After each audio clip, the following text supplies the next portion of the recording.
Good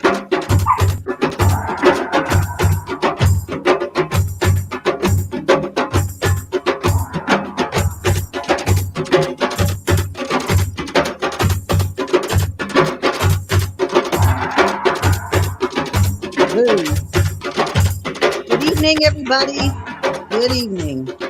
And once again, I want to thank Utu and the Dragon Ritual Drummers for that amazing piece called Wake the Dragon. Do we want to wake the dragon today? Of course we do. So I want to say welcome to all who tuned in for episode 13. I want to welcome Sue Arencibia, who is our guest today. Good evening, my dear. Good evening. And welcome. Good evening. And good evening, Jean Jerome, and welcome, my co-host. Aboye, Teresa, thank you for the intro. Sue, welcome aboard. Welcome to the show, Thank you. episode 13. And it's going to be a very interesting show. I think it's going to be a very interesting show indeed. Now, what I'm going to do is I'm going to read Sue's intro. Oh, and yes, there's your little dog, little Toto. I'm going to read the intro. Sorry. And I think the introduction needs to be spoken because it gives a little quick rundown about our guest this evening. She's very fascinating, and I think this show is going to be very interesting. So I will begin by saying welcome to everybody and again to our guest. And tonight's episode 13 is welcoming Sue Arencibia, Iyalorisa, and Iyalorisa with your hosts, Jean Jerome and Teresa Slowinski. So Sue was born and raised near Cleveland, Ohio, on land that was Erie and Iroquois nations. Her ancestry is English, Irish, East Prussian, and German, and fairly recent ancestors who were of Chokonoke Nation and Bantu. Did I mispronounce that? Shoanoke. Shoanoke. All right, corrected. Shoanoke Nation and Bantu. The East Prussians hail from a town called Jeziorany in Polish, north of Olsztyn. Sue works as a mental health counselor, a licensed professional clinical counselor in the Central neighborhood in Cleveland. Her practice is informed by her spirituality and by her initiations in Orisha and Paulo. She comes from the viewpoint that there is a constant interaction between what we think of as the physical and the spiritual and what we think of as the living and the dead. It's her belief that everyone has chosen their own destiny, even if they are not aware of that destiny. She doesn't believe people choose bad destiny. She thinks people's ori, head, ori, yes, or head may or may not be in the best condition for a variety of reasons. Some can be mixed, some can be fixed or remedied, and some conditions you have to work around along with adversity in social conditions, and that's counseling. She was initiated to Oshun since 1996 in Canton, Ohio, and Iyalorisa in Paulo for about 2 years. Her godparents in Osha are Baba Madahochi and Iya Aboyade, who is now Iyanifa and is called Afa Lola. Ifa Lola. Sorry, I am just butchering this. Her Ogbono is Barbara Barrett Osuni Kantomi. Okay, I'll let you pronounce her name then, because I'm just going to butcher this. Barbara Barrett. Her name is Oshuna Kantomi Egme Dihun, and she's also Iyanifa. Ashe. Thank you. Ashe. And her name, Osha, is Osunmilia, which means Oshun, wife of Orunmila. Okay. Oshunma, how did you pronounce that? Milaya. Oshun Milaya. I really should learn how to pronounce words in the Yoruba language. All right. And she has also received her hand of Orula from Baba Wande Ambola. Abimbola. Ambimbola. Awisi ni Agbeye. Her first Awishe ceremony. Agbaye. Yeah. Is the Awishe Okay. Agbaye, which means the spokesperson for the Yoruba Okay. faith, official spokesperson for the Yoruba faith. All right. You know what? I should have had you read this, John Jerome. Honest to God. That's okay. That's Let's okay. start this over again. No Anyway, worries. her first ceremonies were done in Cleveland in the early 1990s, where she received her kolore, her warriors, and olokun.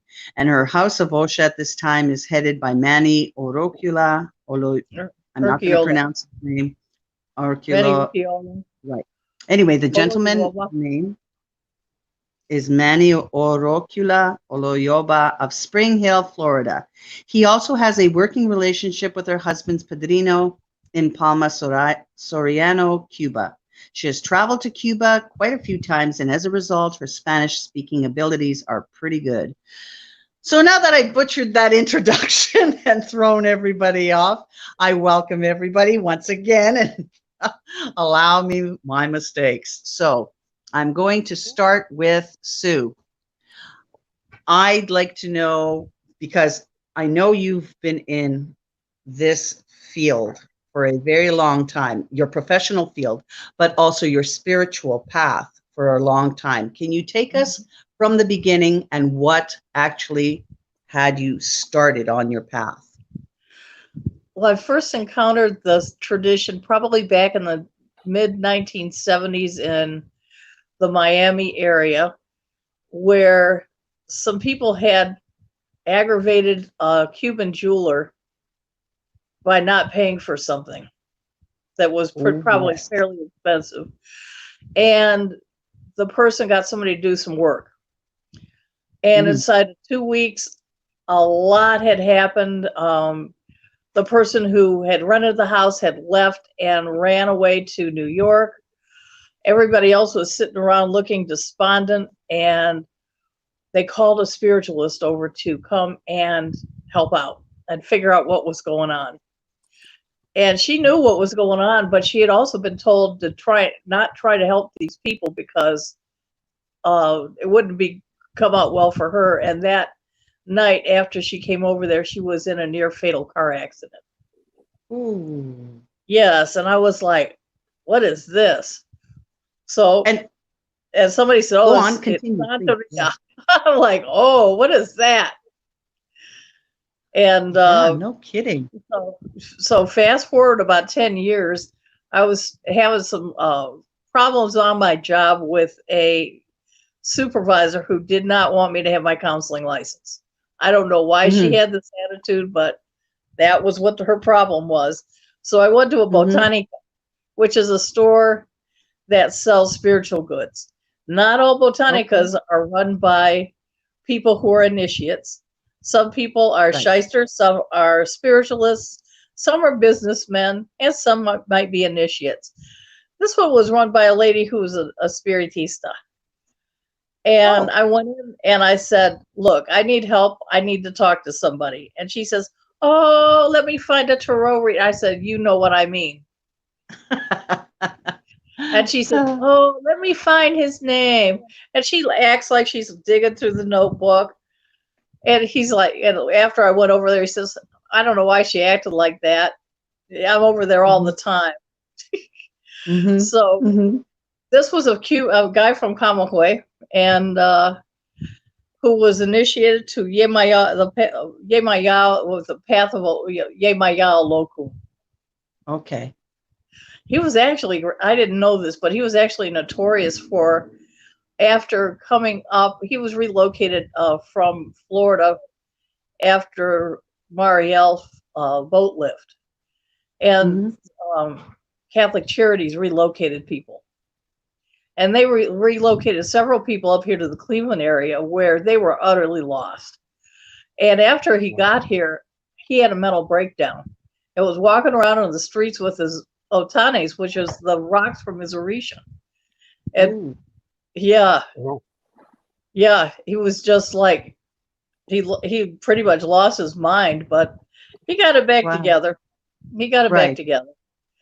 Right. And I kind of fell out with him after a while because he wanted total control over everything everybody did. Hmm. And so we parted So, ways. so That's where your I got experience, yeah, sorry for interrupting. So your experience came way back in the 70s. And I mean, I think that was pretty groundbreaking for anyone in North America, really. I mean, for if you you go, to suddenly, meet these people. And what was it about meeting them? Like, what was it? I know you and well, all three of us had spoken before, but it yeah, was your introduction and your fascination with Ifa that led yeah, you on that path. Now, yeah. so when you had this experience, at what point did your professional life kick in to assist you with all of this?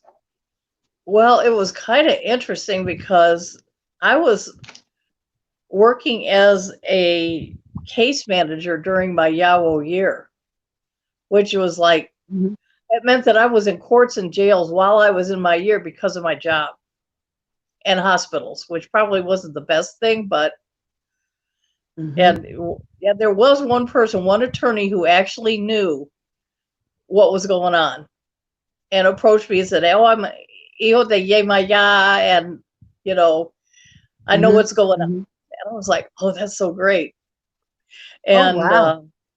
right, but for most Yawos are forbidden to go in places like that because you're too sensitive. Right, right. And Now, yeah, sorry, you used a phrase of ayawo. Can you Yawo. just Yawo. tell us? Well, Sorry. what a Yawo is Yeah. in the traditional Yoruba household is the youngest wife. She has no Okay. place in the hierarchy until she starts having children. In Okay. fact, she is actually considered younger than the children of the household until she actually takes her place as a mother. So Okay. within the Lukumi tradition, the Yawo year is really a liminal time after the initiation for a year and 1 week, where you Mhm. have to follow a lot of restrictions. Mhm. Mhm. Yeah. And so, and so, was it through Santeria and Lukumi that you found Ifa, or was it immediately that It was you know? before it was before that. I was in a study group from the late 70s till the early 1980s, and we were studying all kinds of things. And we had to do a project about a divination system. And Right. I got assigned geomancy, and I didn't know what geomancy was. I was rather displeased that I'd drawn that particular card, but I went to the library and found the Ifa divination corpus book that was one Baba Wande's doctoral dissertation, and started reading it, and I was like, this is it. This is Wow. it. You And it found was your like, calling. I found it. Yeah, it was like, wow, this is it. This was like the tradition that I had been looking for all this time. Wow. It And immediately. And interestingly enough, it was through Wanda Mbimbola that you discovered Ifa and the geomancy, and then it was yeah, with Wanda Mbimbola, Baba Wanda Mbimbola, that you actually initiated, received Isefa, hand of Ifa. yes, So very yes, interesting. Right. yeah, Yeah. yeah. I'd actually sent a money order off to Nigeria to get that book. And surprisingly enough, they sent it. I Oh, was, yeah. I sat there and waited for it. It took about 6 weeks, but it got here. wow. So, Yeah, Sue, I have this impression your history goes, I mean, obviously way back to 1970. It's kind of like you came up through the ranks with the movers and the shakers, okay? Those that are highly regarded within the community itself. And these are people that you sort of, if I can use the term, weaned through to get to where you are now. And this I find fascinating. But I think with regards to that, do you think this had anything to do with your own ethnic background and how that came into play, your ethnicity, being Scottish, Irish, and your native? Because the interesting part that I wanted to talk about was your Bantu, okay, and how that came about. Oh, I don't know. Honestly, it only shows up in the male lineage, so it's obviously like on the Y side of the chromosomes. Okay. But there are like a couple of women in my mom's side of the family who have it, but I don't. You know, my brothers do. Okay. All right. So I'm thinking it came. You know, I'm not sure where it came through. I know I found out who the Native American ancestors were. Okay. But I'm not sure about the Africans. I don't know exactly where they came through.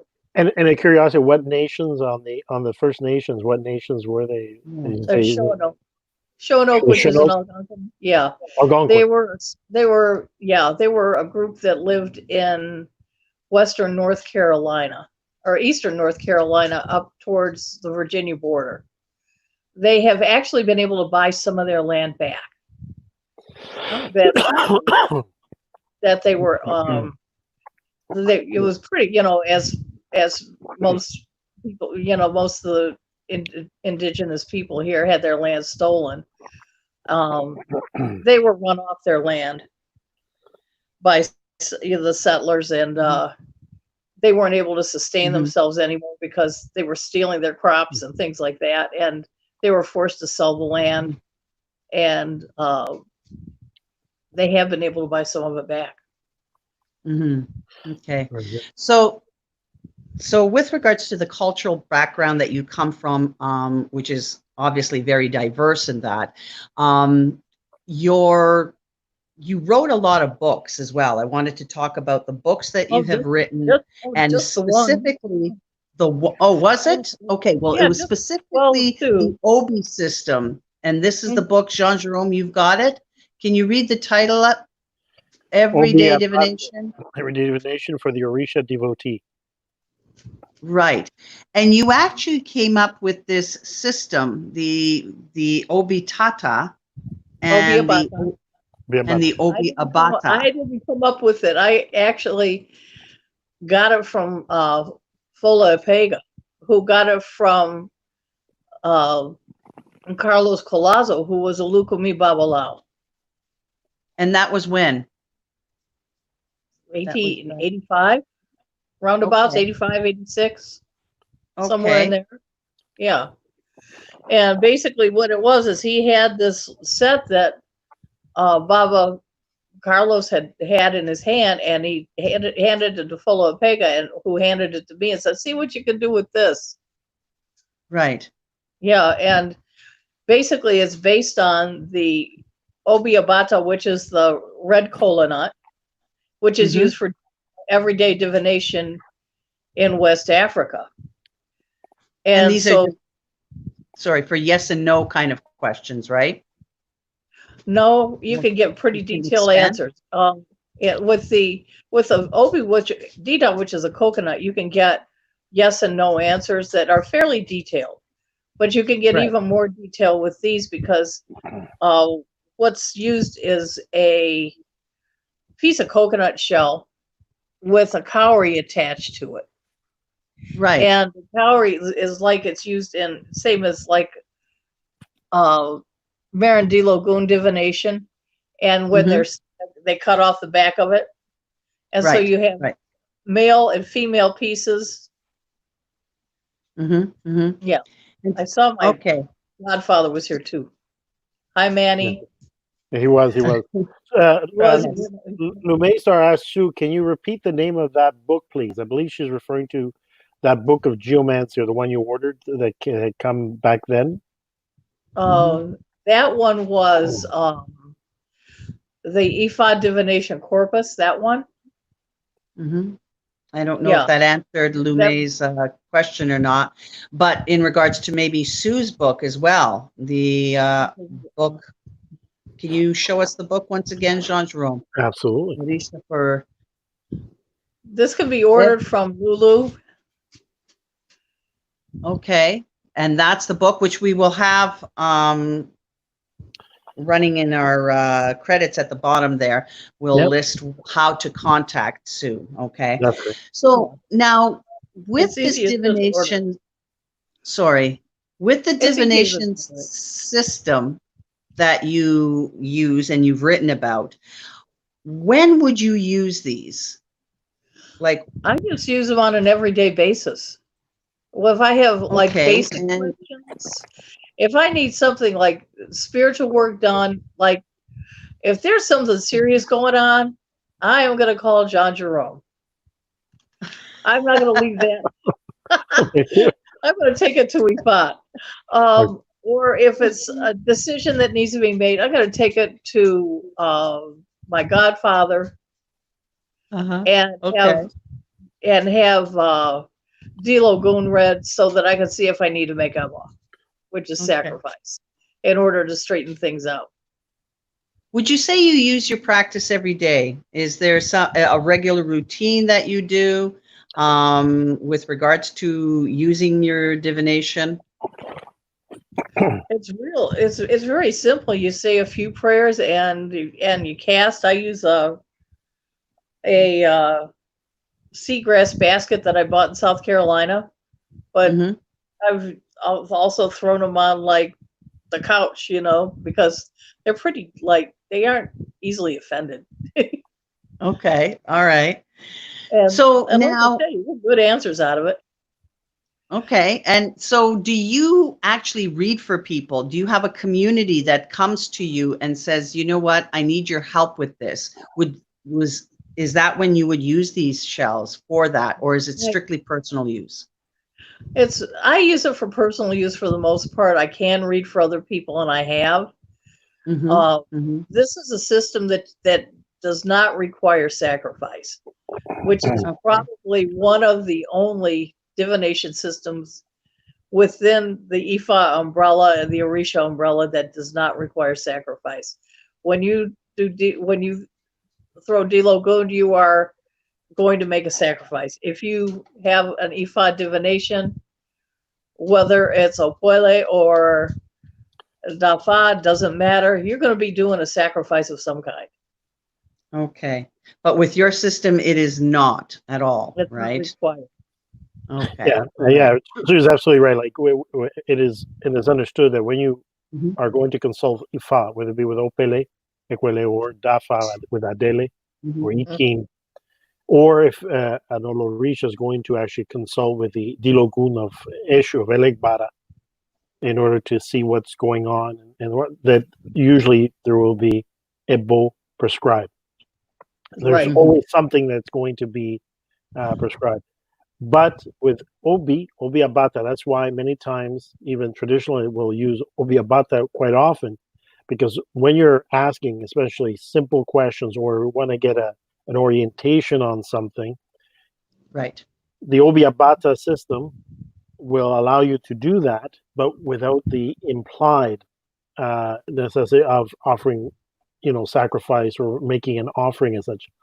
Albeit that the Obi Abata itself is considered to be an offering, and that's really the issue, because when you break open the actual Obi Abata, right, you are basically breaking off pieces and giving it to the Orisha or divinity you're going to speak to, with the exception of Shango.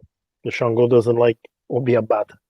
He likes Orobo. He likes Orobo, but Shango does not speak to the Obi, because the Obi betrayed him. Obi Abata betrayed. That's a different story. That's another story. Okay. That's another story. But otherwise, the Obi Abata in most cases can be used. And again, as you're making offering, usually you'll have a little bit of gin or something, also just a pour libation. Right. You can ask simple questions and get simple responses. Right. And as Sue says, sometimes fairly elaborate. I mean, it really depends on the experience. And Sue's book has very good references on the actual system and some of the interpretations of how far-reaching interpretations can be. Right. And basically, be able to deal with certain immediate situation without having to do a formal, Right. full casting and everything else. Right. Okay, so the obiobata is actually a kola nut, is it not? So what we're talking about when we're splitting the obiobata, it's actually the kola nut, and it's those little things at the bottom that you eat, you taste, and you offer for the Dilogon reading, right? Yeah. Because if you go to a Yoruba household, a traditionalist household, one of the first things they'll offer you is cool water and some little pieces of the obiobata. The only one that's used for divination has 4 lobes. You can find obi all over the place that has like 3 lobes, 2 lobes, and it's good to eat. It's a little bit bitter. Yeah, it's bitter, but you get used to it. Yeah, it's an acquired taste. It's an acquired taste, but I'll tell you what, it has a lot of caffeine in it. Okay, so it really keeps you awake. That's for sure, huh? Yeah. All the African cab drivers use it to stay awake. Yeah, obi, as you say, obiobata is given together with water because it is said, "He who receives obi, he who gives obi gives life," because obiobata is a symbol of life. Oboato, long life and health. Okay. Right. So. All right. So it's the 4 lobe that is used for the divination, and the 3 that is not. Okay. We have a question from Michelle,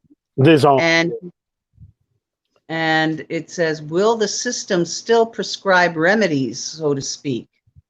No. Not really. No, it just tells you what's going on and see if you got to do something else. Okay, and then that's outside of your routine. Okay, and then if there were remedies required, or would you form it in that kind of question that if there were remedies required, it would give you the yes or no question to that, and at that point, that's when you would probably go to a babalao or to your own godfather, right, and ask for clarification on that, right? Right. Okay. If it looks like something serious, sure. Okay. One example is when I was first learning to read, somebody who I was working with at that time says, "Oh, I want you to ask, just throw the yoke," because I told him, "You don't even have to ask a question of me, and I'll see what's going on." And so it came with the only one open was on the bottom with a male pointing down. Which was, I said, "Oh, this is pretty bad. There's somebody very ill here and probably very near death." And he says, "Yeah, it was somebody that he knew whose son had attempted suicide and was in a coma." Oh, wow. Yeah, I was like, whoa. So, and that is definitely you connecting not only to the obiobata, but to your own spirits, okay? So I want to take you to the connection that you have with Cuba, okay? And with regards to that, can you tell us your connection to Cuba? I think you had mentioned Santiago de Cuba, and at what point in time, like in regards to what year that you had gone there and how you met your husband, because I find that this is a fascinating story. Yeah. Well, I didn't even tell you the whole story about how the Espiritista came up to me and started talking to me in Spanish, which I didn't understand very well at the time. And take us back there then, definitely. Yeah, because it was the second time I was in Cuba. The first time I went to Cuba, my Yubona and I actually presented a paper about the mind-body connection and the Orisha tradition and healing. And then we had such a good time, I decided to go back a couple of years later. And so people were going to go, and then they didn't go, which was similar to a trip to New York I had made a few years earlier, where everybody was going to go to New York with us, and it wound up being my roommate. So I wound up going by myself, and I was going to I presented another paper, and I saw there was a couple of guys in the audience, and one of them sent his friend over to talk to me who spoke a little bit of English. Alfonso was a spiritista as well. But there was an spiritista that approached me and says, "You have a husband here in Cuba." I'm like, "No, no, I don't." Hold on just a second, please. Okay. Dog intervention. I totally understand that. I'm lucky mine are satiated and laying about here and not making any sounds. My cats are locked away, so no disturbance. But yet again, who knows, right? There's one cat on the loose, and it'll show up sooner or later, I'm sure. Anyway, sorry, Sue. So yes, please do continue. Yes, I know. There's more continuance from you and your with this lady that you're talking about. Right. Yeah. So so we all went down. We'd all gone to Cuba, and then I went back on my own and did a presentation. And there was a couple guys in the audience, and he said the one sent his friend over to talk to me. Mm-hmm. And because his friend was interested in me, and I was like, no. It always starts that way. Relationship. No, I'm not interested. And the other thing is that they tried to set me up with some young kid. They sent him over my way to be a translator. Rafi lives in Texas now and has a daughter.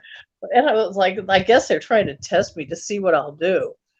But no, I was not interested in some little 23-year-old. So anyway, so my husband and I got together at that time and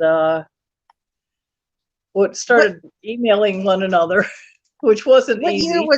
What year was that? That was because I think we were talking about that. 1994, did you say? No, it was mostly like 2004, I think it was. Okay. 2004.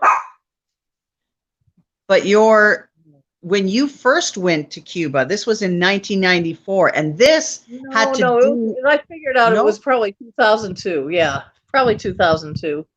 Okay, all right. Then why did I have? I'm trying to remember. Maybe it was earlier than that, because I'm trying to remember if I had Ocha made one the first time I went. Yeah, I did. Yeah. Okay. So it was after 96. Okay. So when did you make Osha? 96. 1996. And that was in Cuba, right? Ohio. It was in Canton, Ohio. It was in Canton. Okay. So then this is small city south of Cleveland, about maybe the size of Aurelia. Oh wow. Okay. So you know Aurelia, you know the population of Aurelia. Okay. Yeah. But more urban. All right.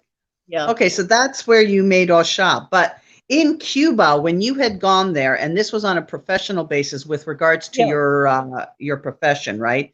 With the presentation of the mind, body, and it was a 9-day festival, I think. There's something called the Festival del Caribe, or Festa del Fuego, which is a run-up to the Carnival that's at the end of the month. And so they have this was like back in those days, they had some really interesting people like Julia Mateo Tornes of Casa del Caribe, and very interesting man. Very interesting. His mom's name was America, and she was from Havana. And Julian attended the school of the American school, so his English was impeccable. He also studied in Czechoslovakia and spoke a couple of Eastern European languages and German and Portuguese. Okay. And he was always running afoul of the authorities. Okay. Because there was Joel James Figueroa, and he was in charge of everything. He was a good revolutionary. Julian was not. Julian was not a good revolutionary. So they kind of hid him in the back somewhere. and the second house over on 8th Street, which has fallen into ruin, used to have some of those beautiful displays you'd ever seen. They had one room that was nothing but like Palo, another one that was Orisha, another one for Espiritismo Cruzal, and Wow. and you know, it was really nice. And they would have presentations in these different places all through the festival. They'd have them in that house, the main house, some auditorium that was kind of in the central city, and then all sorts of locations all over town. And they would pick a country every year, and that would be who they were honoring. Like one year it was Trinidad, and they had a Okay. pan group come, and the Cubans loved them. They wouldn't let them off the stage, and they would have ceremonies. And the thing is they weren't supposed to be real ceremonies. They were just supposed to be folkloric. Okay. Julian was having none of that. Julian says, "No, have ceremonies, have real ceremonies," and they did. They would Wow. clean people. They planted an Iroko tree one year. It was the first year that I was there. They planted an Iroko tree that is still there. It's this big around now. It was a Oh, little wow. tiny, and we all like they did a cleaning ceremony. Everybody cleaned themselves Right. Right. and buried it by the Iroko tree. Wow. Iroko, for those that are tuning in, Iroko is Yes. is an extremely They're sacred tree the to sacred the tree. Yoruba. Yeah, it is. Yeah. It is the tree through which both spirit, Egun, and Orisha are, and even Iyami, are determined to come down, up and down through. So Yeah. Right. when you're making a call and all that, it is usually through the Oroko tree, right, that they come down, or that they return to Orum. So it's a Yeah. very sacred Isn't tree. Isn't it interesting that there's a tree analogy when you look at other indigenous groups, you know, like for example, Yeah. the Norse tradition, right? And again, it's the sacredness of the tree, because when you think about the tree, the roots in the ground and its branches up into the heavens, right? So it's like, you know, above, Yeah. below, and that connection. So now Yeah. you had touched upon some of the you said there were different houses during these festivals. Some of them were espiritu, some of them were palero. Okay. So can Yeah. you give us a little bit of an example of the espiritismo houses and what that is? First of all, tell us what it is and what That's you had seen there. well, there's spiritualism, and there's more than one type of spiritismo in Cuba. Mhm. There's one called cordon, which Cordon. is cordon, and then there's another one like Mesa Blanca, which is the scientific spiritism that was typical of the upper classes all through the Caribbean and South America, especially starting in the 1880s. And then there's the Spiritismo Cruzal, which is a very interesting tradition, which draws a lot from Palo, because you see a lot of it in Oriente in Cuba, which is Eastern Cuba.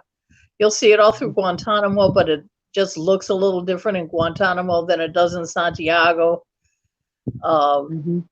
Different people do different things. Altars look different in different houses, but underlying it is the very Africanness of it, which Mesa Blanca just doesn't have. Mesa Blanca, you have a lot of prayers to Jesus, a lot of prayers to angels that are the Christian tradition.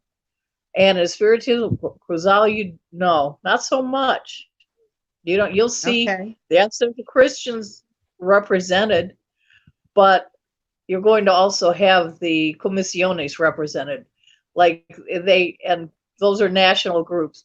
You have the Congo Commission, you have the Chinese Commission, you have the doctors, you have the marineros, the fishermen.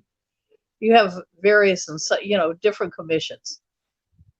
And so when you say commissions, what does that mean? Sorry, Sue. Skill sets. Basically, it's different skill sets, different nations, like the Chinese Commission, and La Comisión de China. O sea, Comisión de China, Comisión gitana, o sea, if Yeah, the gypsy, gypsy, yeah. gitana. It's just an ethnic slash, as Sue is saying, functional grouping. So the marinero means all the sailor, all those spirits that were, sailors or basically worked in the sea. So you would have one very important for all Cuban, la Comisión Divina de los Médicos, todos los Yeah. the doctors, the commission of Yeah. doctors, right? Los médicos espirituales, los médicos celestiales. In other words, that was a Spiritists would call on that commission or that grouping by profession when trying to do healing, right? They would call upon those doctors, right? So ancestors that have passed that were that practiced some form of healing or medical profession, right? Yeah. So basically, people went to the festival and they could choose a spiritismo house that specialized in, let's say, health, like the doctors, the commission of doctors, if they needed a healing. Is that what I'm led to believe, that's what that was about? Well, basically what would happen is they would have workshops with different various different traditions, including the people who practice voodoo up in the mountains. Mm-hmm. They would come down out of the mountains for this particular event. They brought people over. One year they had somebody who did Kumina, who was from Jamaica. Mm-hmm. They had people who did Palo, and you would go down to their house down in a particular neighborhood that was known for that had been the Congo neighborhood for generations. And you would go down there and they would have an actual ceremony. Wow. And that was open to everyone who would come. It was open to everybody who was there for the festival. Mm-hmm. You do not see that these days. Julian is gone. Joel James has passed on as well. The people who are running Casa del Caribe are not the same folks, and it's just not the same. Okay. So you go back. You go back quite often. And it's interesting because where Sue is in Oriente, it is, as she's mentioned, it is a place where there's a lot of palo, right? Palo being a little bit of a blend of Inkisi, of Bantu Inkisi, with also a little bit, depending on the house of palo, they may blend in some voodoo elements. Or more pure voodoo elements, right? Like in and a lot of it, those people some came from the Hawaii, but others came from Haiti. Yeah, they came from Haiti after the revolution. Exactly. And they have maintained their language and their traditions since that time. Yeah. And which is, like, you see a lot of French last names in Santiago de Cuba. That's right. Wow. A lot. Okay.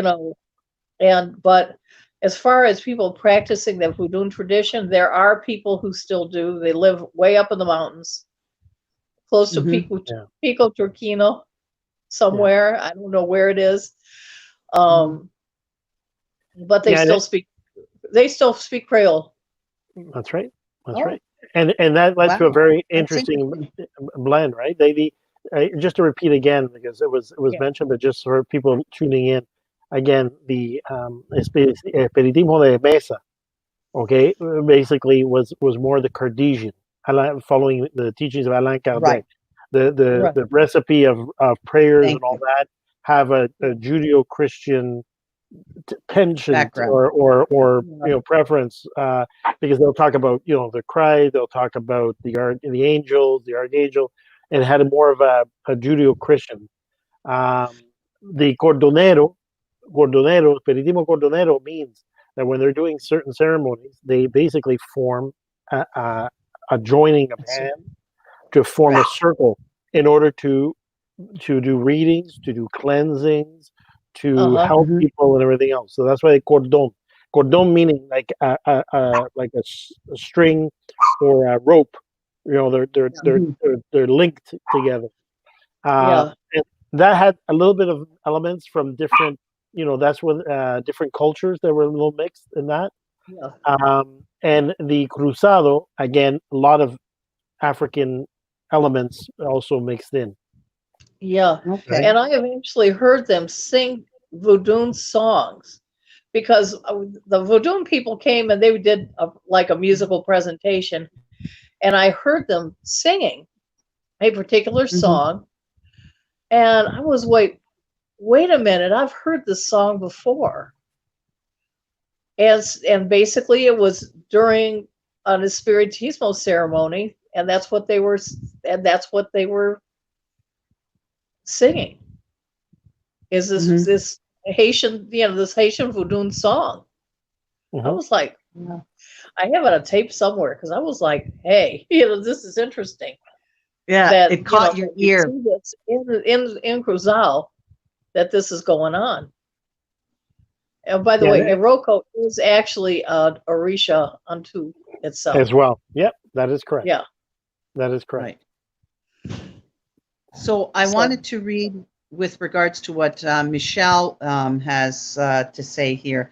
The similarities between the Iami and the Disir, which are the female ancestors and goddesses in Norse mythology, is astounding as well. Just wanted to note that because of the similarities between the Uroko and the sacred trees of the Nordic peoples. Thank you so much, Michelle. That exactly that wonderful link that you so succinctly had put together. Thank you for that. Now, Sue, I wanted to ask you, so going to Cuba, seeing the Espiritismo and the various different houses that you had already mentioned, the Cruzado, the Misa Blanca, had you yourself partaken of any of them, or have you, just stuck to one style if you did, before we get into the Polero and your involvement with that? Yeah. Well, it's what's interesting is that my husband's godfather in Orisha and Palo. Here, say hi to everybody. Wants to get in on the action. Yeah, he wants the attention. Yes. And his godfather is a Palero first. He is really truly a man from Oriente. His name is Tito. He's probably 70 years old and can pass spirits for hours at a time without getting tired. Just like one after the other. And he's an Espiritista and an Olorisha as well. So you see how it works in different houses because it's sort of an individualistic thing. Different people do things different ways, but to see how his house is set up and how the tradition is practiced in that area is very interesting, because for them, getting Rayalo in Palo, which is being cut in Palo, which is like the first ceremony initiation one would have, doesn't make you a Palero. It just makes you protected by that person's in keys. It's like baptism down there. People bring their kids to Tito.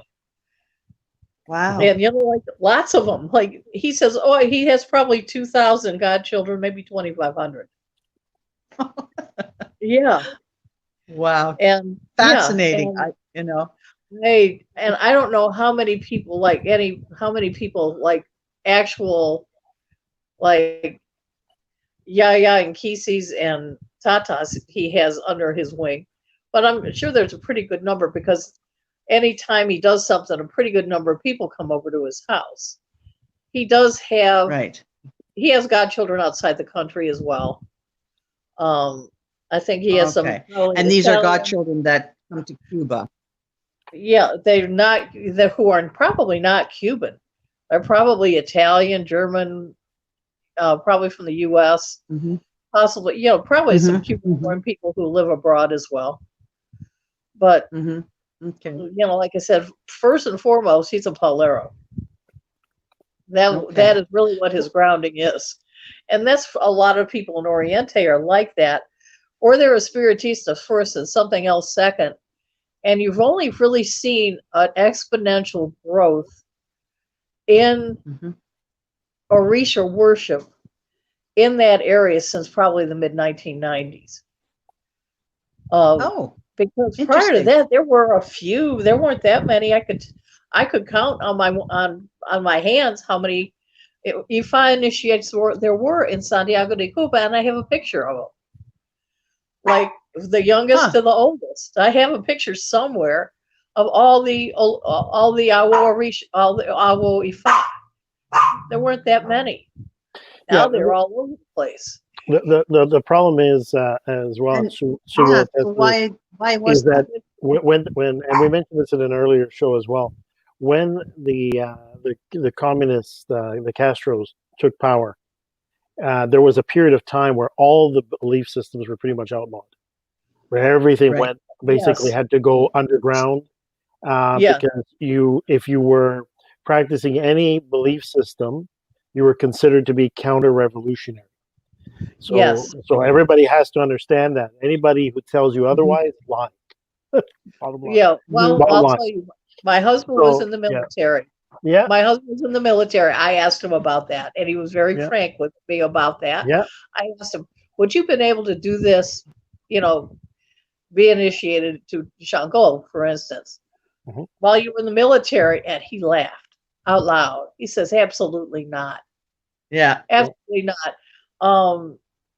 That because it's considered, there's still a fair amount of racism in Cuba.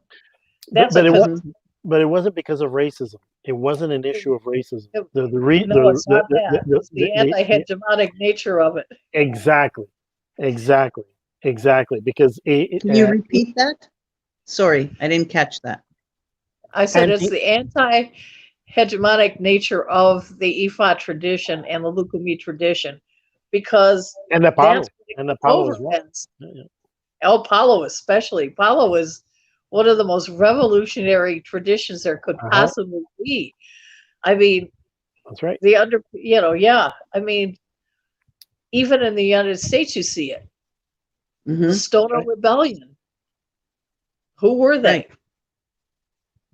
Right, exactly. So now that brings me to ask you, Sue, how did you become involved in that? I mean, you received your Olorisha, your Osha, you received your hand of Ifa, and then you obviously had gone to the path of Paulo, right? Yeah. So tell me a little bit about that and how that started for you.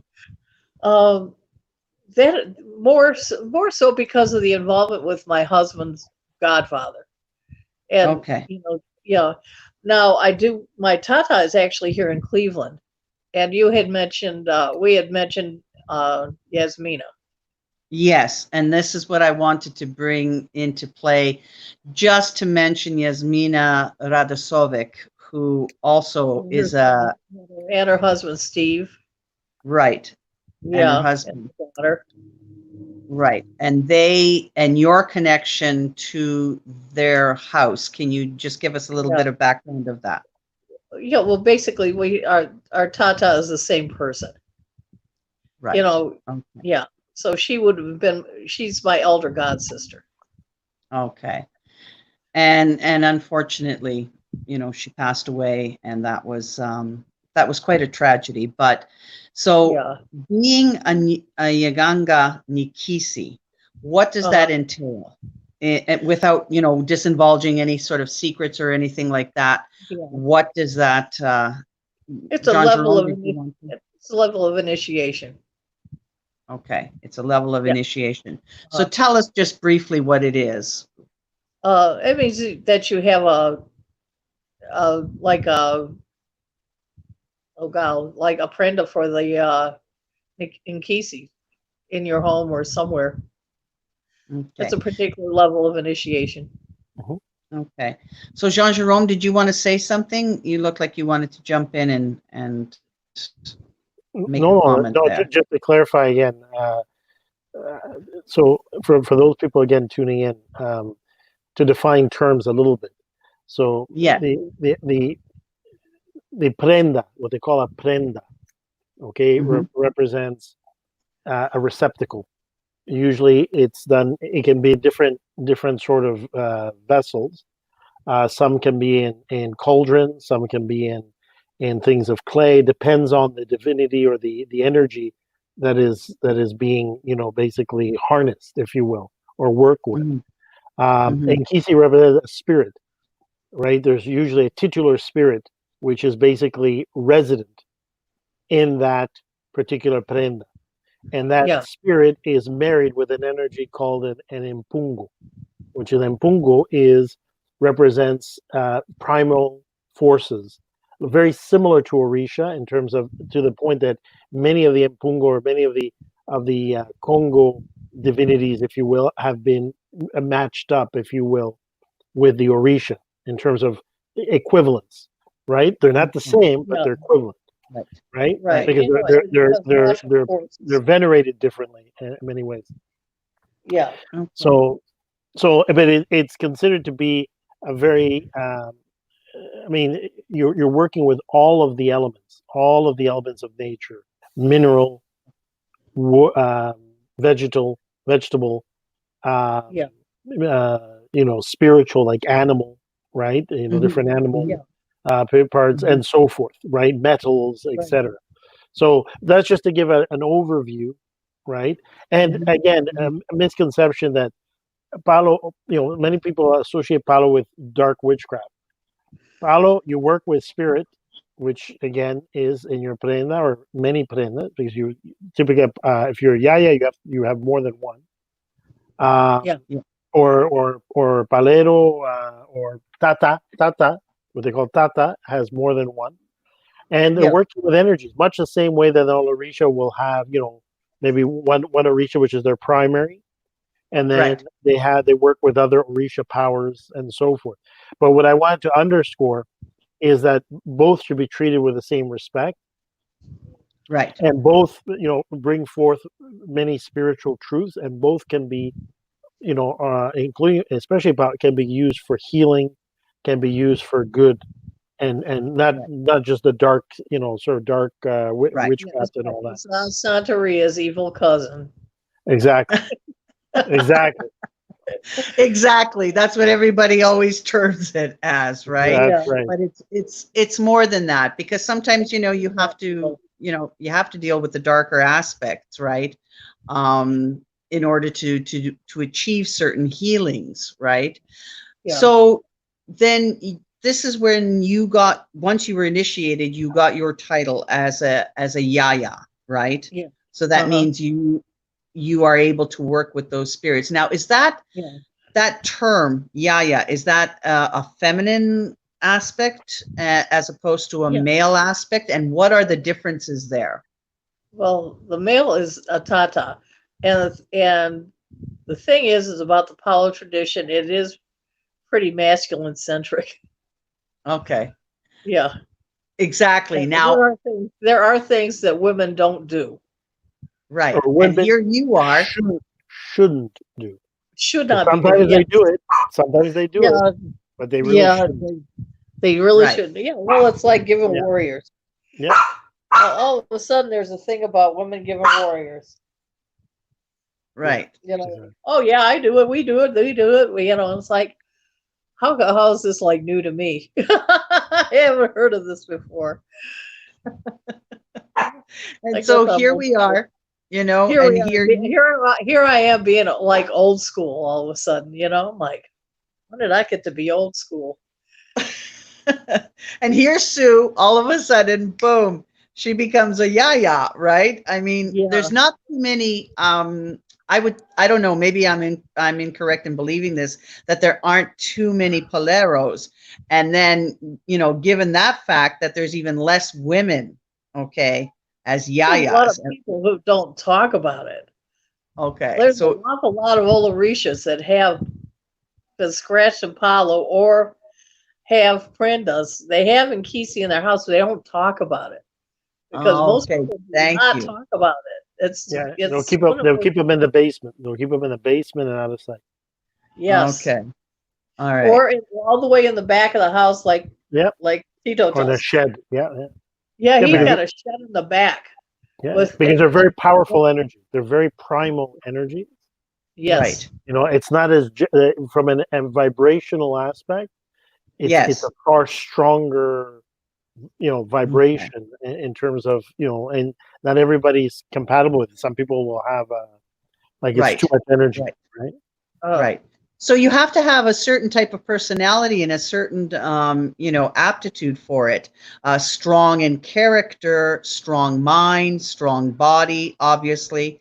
And Sue, you are that, right? So, you're that embodiment. Very quiet, very subtle. And here's Sue, a powerhouse, and I really admire that. I have to say, Sue, I really do. I think that this is just, it's fascinating that, we have women that are able to do this, because not everyone does or goes that path, right? Yeah. And like I said, not everybody even talks about it. They don't, Paleros are notoriously secretive. Right, right. So did we let you out of the bag, so to speak, by saying this about you? No. It's not something I usually talk about, but John Jerome said that, you can't just ignore them. Or pretend not there, because they're going to get mad at you. Because it's a spirit, right? You're living. These are living beings, living vital spirits, right? They have a consciousness. These are not just artifacts or decorations and all that. They you have a symbiotic relationship with them, and that's true. So you work with these energies, and they are given to you. So in other words, they are also ancestors that you work with, and not everybody can do this. This isn't something you conjure up or suddenly ask as a servitor to quote some of my chaos magicians out there. This is something that is actually bequeathed and given to you, right? Because these are Sorry, go ahead, Jean-Jerome. And there's a lot of ritual behind it. There's a lot of ritual behind it. There's a long process behind it, and everything else. Absolutely. There's a couple of messages from Claire Constantine Baron. Says, were they more afraid of the power women can have? And then women are very spiritual. Thank you. I'll let Stu answer that. And then I'll give my to explain to Claire, and for people, for especially women who are listening, once and for all, that this has nothing to do about which of machismo or men being afraid of women's power. That's all BS. There are rules and there are reasons, spiritual reasons, for the health of a woman, why they cannot do certain things. Right? There's a division of labor here. There's a division of labor. Exactly. So Sue, could you? So if you want to give your what you were taught, and why what are the different roles within, let's say, focusing on Palo, what are the different why and the reasons you were given of why women can do certain things, why they shouldn't do others, and that division. Well, the thing, I think it's more or less the same as it is in the Orisha tradition, that women's powers are just different than men's. We give birth. Ashe. Yes. And that's our Ashe. That's part of our Ashe. And we are connected to those ancestral powers. Ashe. Right. So why are we, why step off from that and jump into something else that's not ours? Now, we do have to work on the respect piece, because, women get disrespected as far as what our powers are. Absolutely. 100%. And however, there are secret societies for women too. Ashe. Within Palero itself, is that what I'm within Palo? Probably so. That I don't know about. That I don't really know about. Okay. I'm sure there is, though, because I mean, I don't know how it's practiced in where it comes from. Okay. All right. So given that women and the ability and the spirituality that is associated with giving birth, that is obviously just privy to women. And how does that differ from the men? And now can Jean-Jerome, can you kind of give us that background? Yeah. But very basically, as Sue has said very aptly, the thing is, and that's not just in Palo, it's also in Vodou and Benin. Women are not, or should not kill, should not take a life, especially if they still have menga, which means blood. If they have their period, they're not, because when they have the gift of giving life, they should not take life. That's the main reason. Okay. Right. So the men are tasked with the killing, right? The taking of life, or in order to bring forth manifest energy.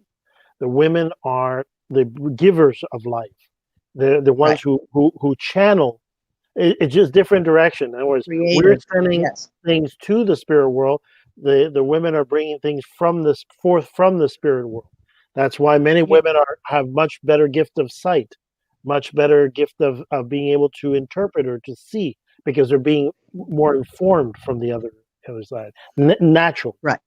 Right. Now, there are men, of course, that are quite gifted, but that's the main reason. Anybody who knows the real craft will tell you, forget this, the BS about no gender, no. There's a spiritual reason for it, and it has to be respected, because if a woman defies it, what ends up happening is that the woman's, in many cases, if it's a young woman, she will lose her ability to procreate. The very energy that she's manipulating will cause her to basically lose her womb and lose her ability to have period, and eventually not be able to procreate anymore. Right. The exceptions to women being able to kill or doing certain ceremonies is when they're older, when they've passed their point of having the period, when they basically now can, in some cases, do more in terms of ceremony.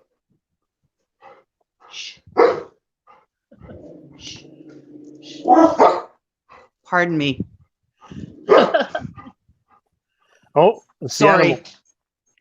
It's the animals. We're talking about spiritual things, right? So yes, exactly. There's a question from Essie Mike, Sue, if you want to tackle that one.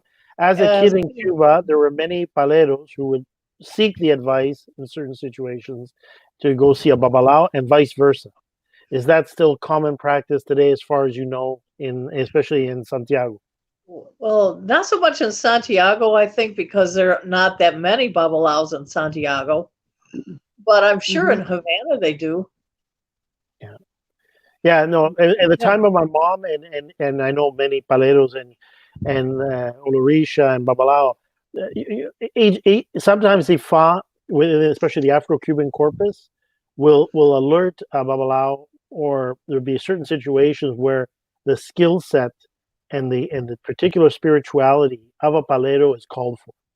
So they may seek out a palero or a friend to seek their advice, especially when they're looking for a message, much the same way I work with, for instance, Teresa, or whereby Ifa, I consult with Ifa. Ifa has a message, but there are certain types of messages, certain types of communication that Ifa is not designed for, right, structurally, in which case you need somebody who has the gift of sight and can speak directly at a level of mediumship to basically transmit the message of the spirit, or could be that there's a spirit that needs to communicate outside of the parameters of Ifa, where Ifa sends the person. Vice versa, a palero, many cases, because we're talking about spirit, they would use in the old days, they would say, el muerto dice que tiene que ir a la tierra de Ocha, or you have to go to the land of Ifa, because there's an answer, a wisdom, a knowledge that you need to get from there. And many times it was based on spiritual health, physical health, or other aspects as well, right? Sorry. Down. Sorry. It's just Zola acting up. Okay. So, yes. So exactly what you said, Jean-Jerome. So now, with regards to Palero, are women utilized that same way? Sue, with regards to their gift of sight and that type of thing when we're dealing with the aspect of being a Yanganga? Probably so. I would think so. Okay. All right. Because the thing is like I said, you veer over to Espiritismo Cruzado territory, and people practice all these things. They're all in the toolbox. Right. And here's that famous the famous word, yeah. the toolbox, right? So, right. Sue, it seems like you've got quite a bit going on in your toolbox for sure. You've got quite a big one, and a very powerful one, I must say. So, Jean Jerome, did you want to give us any more detail, or I want you to take over and ask some questions? I've got to go deal with my dogs here. Sorry, there's some pet challenges there. Pet challenges. So excuse me, you're probably going to see the ceiling for a moment. I've got to go deal with my dog. Excuse me. No problem. So, Sue, in the last, what would you say are the main changes, major, especially for people watching? Because some of the questions from the audience have been basically linked to comparisons of before, years ago, like in Cuba, they used to do something, or versus the now. In your privileged long trajectory within these Afro-descendant belief systems, whether it be Enkisi, whether it be Orisha, or Regla de Ocha, whether it be Ifa, what would you say have been the major changes from a societal, social standpoint in terms of the practice, the adoption of these belief systems? And then my follow-up question is, in your practice then, in terms of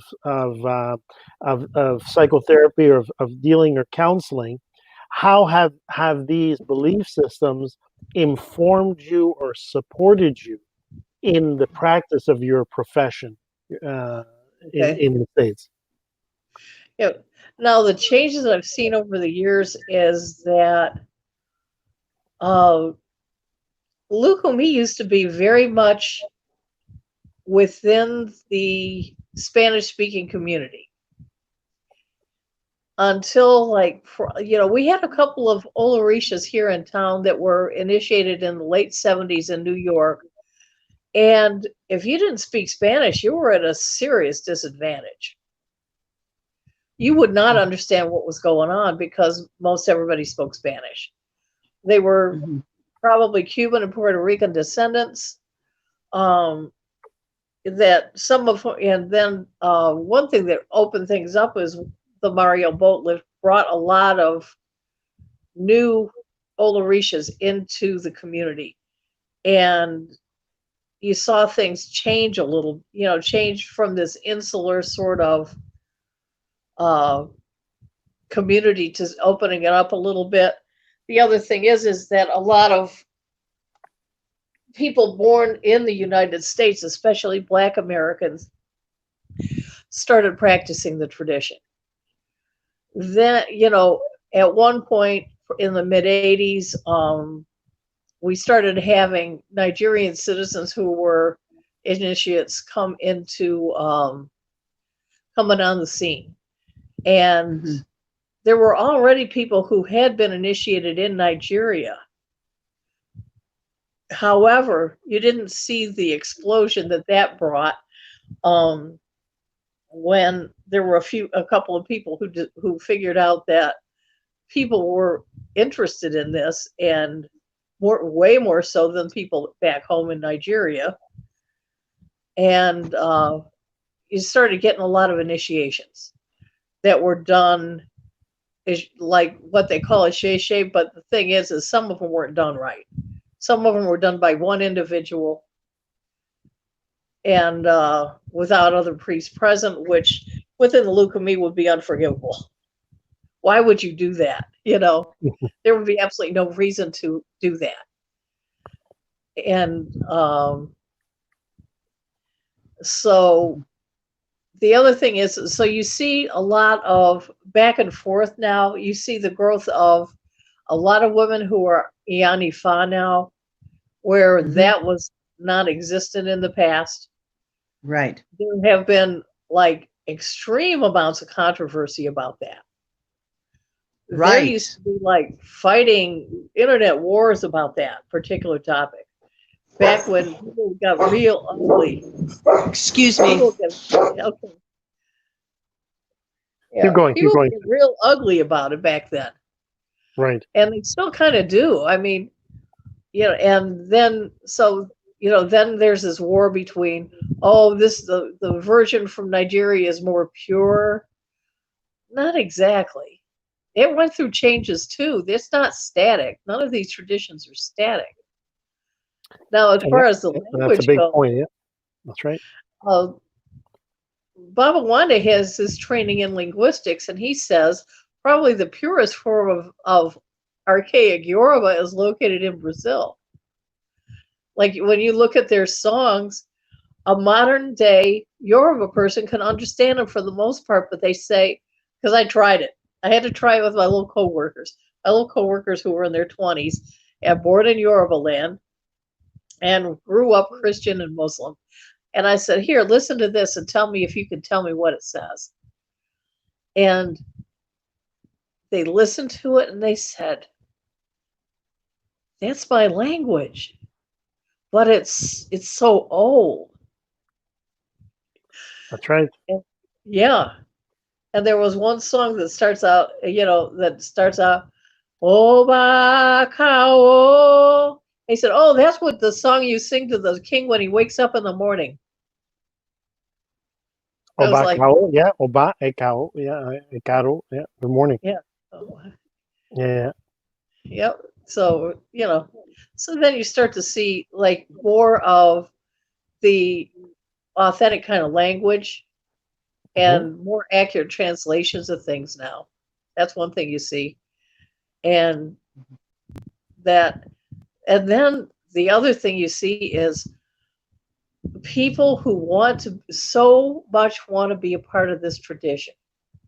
They had a dream. They built an altar.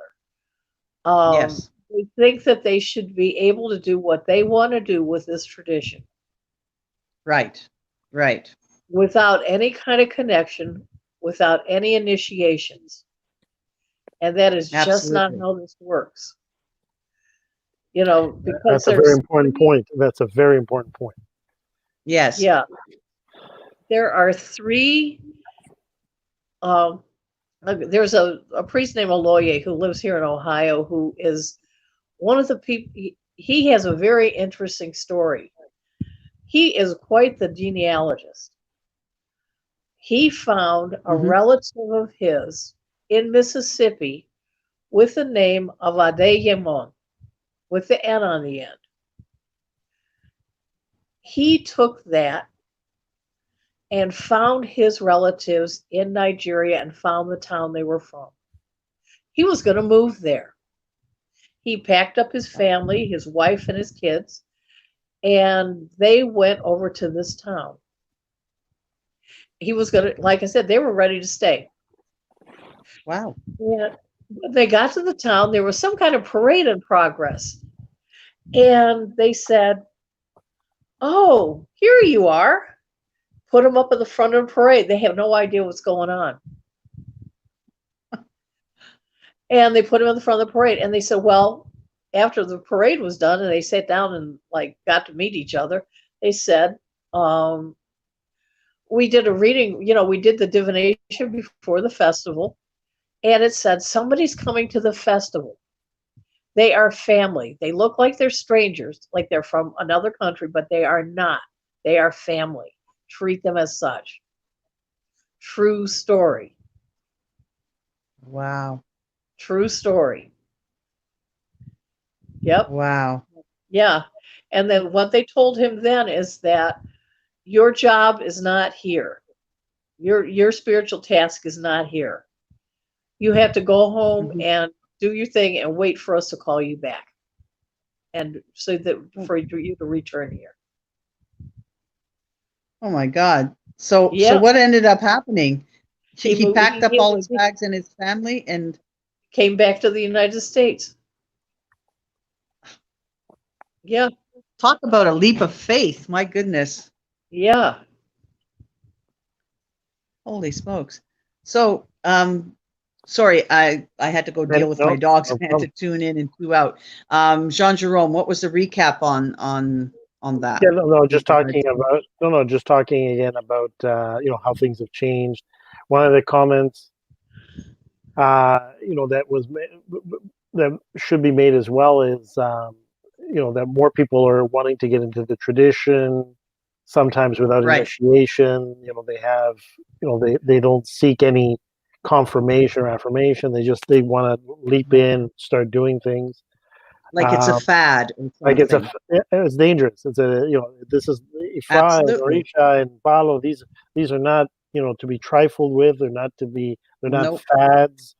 You have to go for divination. You have to be humble enough. The first step of humility, to go for divination, to actually see what the spirits or what the divinities have in store for you. Not assume that your dream, your way of doing it, as Sue was saying, is right. You understand? Like, you have to be humble enough to say, okay, I need to learn. I need to consult. I need to get their advice. They're the ones that know, not me.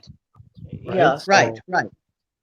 Yeah. It's not like you choose this path. There's a reason you come to Ifa, to Osha, etc. It's sometimes you have no choice, right? But it's not something that you come into and think, oh, and the doors will be open and this will be. No. It may not be, right? It may not be your path, right? Yeah. So Essie Mike says, thank you for this blessing of having Sue speak with us. Thank 100%. you. Now, one thing that a lawyer taught us in some classes is the principles of respect, sanction, and permission. First of all, is respect for the tradition. The other one is sanction, that you have to have the sanction of your elders to do anything. And you also have to have their permission. So, none of us acts alone in this. There are no independent practitioners. No. There's no independent practitioners. If you see an Iyalorisa who does not have a community around them and they're working, beware. Beware. Why does this person not have connections? No, because it's again, the practice is communitarian. And is there a possibility they may be? Yeah.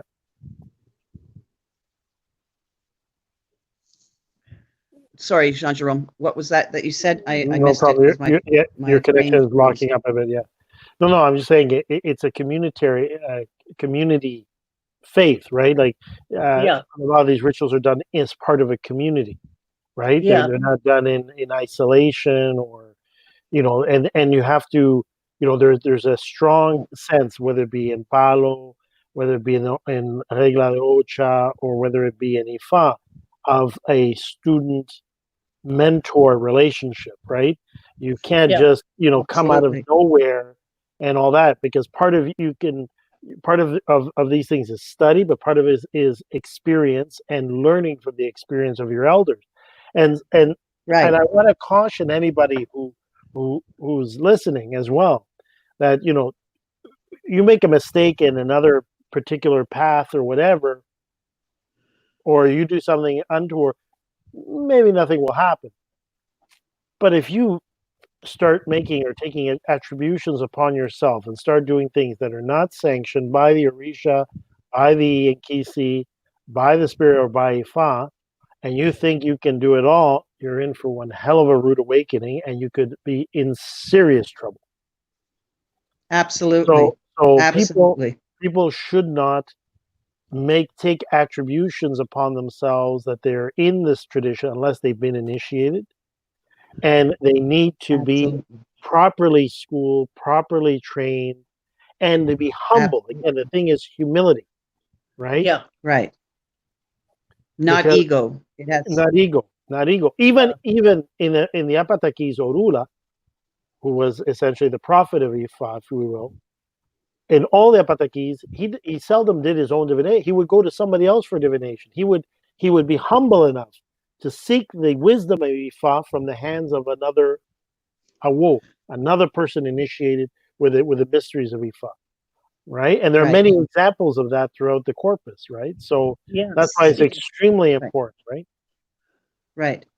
And the other thing too is, you know, when people deal with people who are in the traditions of Ifa, of Osha, of Paulo, and other people from outside of that approach them and you know, kind of want to or demand to know or to teach or something. It's not about that, and it's also not a sense of this is kind of automatically given to you, okay, or that you have the right to ask for this. It's something, again, with what you say, Jean Jerome, a humility, a humbleness that you must approach this. It's not about being offended in some sort of way if you're, you know, if you're refused or it's not your path or something like that, right? It really requires a very strong mind, and it requires a how can I put it, a strong mind, a strong constitution, in order to be able to practice this, right? And this sometimes you got to be part of an Iyalorisa. You have to be part of an Iyalorisa, which is a house of Orisha, which is basically the Orisha congregation. Before you can enter that house as an aleo or a beginning member, you have to get the permission of the Orisha of that house. The Alosha goes to their Orisha and says, can this person come in my house? Can I work with this person?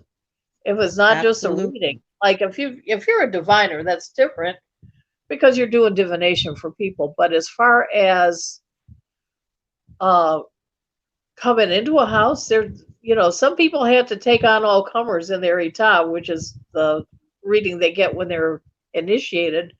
But that doesn't mean you always let them in your house, because literally you are usually letting these people in your house, your literal house.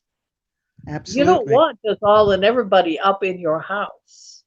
No, you don't. You have to be very, very choosy. And I want to address the question, Melvin. Hi, Melvin. So do you have to be called upon to walk this path, or is something that you can choose to do? So I'll leave it up to you first. Ladies first. You first. Okay. Well, you can think that you're choosing it, but there are larger forces at work. Yeah. There are larger forces at work here. Because it's absolutely like, had I known what this entailed, I probably would have ran away. I'm like, no, you know. But the thing is it's like there's larger forces at work. There's ancestral forces at work. There are other forces at work. Start with your ancestors. Do they give you permission to do this? Yes. Do your ancestors think this is a good idea? Absolutely. Absolutely. Do your ancestors say that it is part of your destiny to be doing this? Absolutely. Hello, absolutely. Sean. Hi, Sean. Hi, Sean. Hi.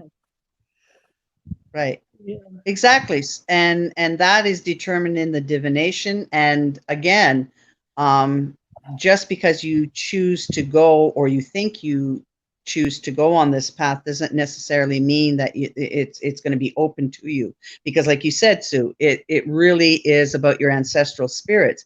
And sometimes, I know in my own experience, I was led to this because of things that were happening in my life. But at the same time, I could have come in and my spirit, you know, my ancestral guides or my ancestors would have said, yeah, no, you're not going this route. You're going another route, but that is what comes up in a divination. And again, it's not everybody can work together in the same house. That's another thing. And that's important to understand. And hello, Beth. Ashe. Yeah. Hey, Beth. Beth is watching. She's in her little cabin in the woods and she's watching us. So yes. Lodge. Where the she's at the lodge. She's up at the lodge. She is. So yeah, no, and exactly.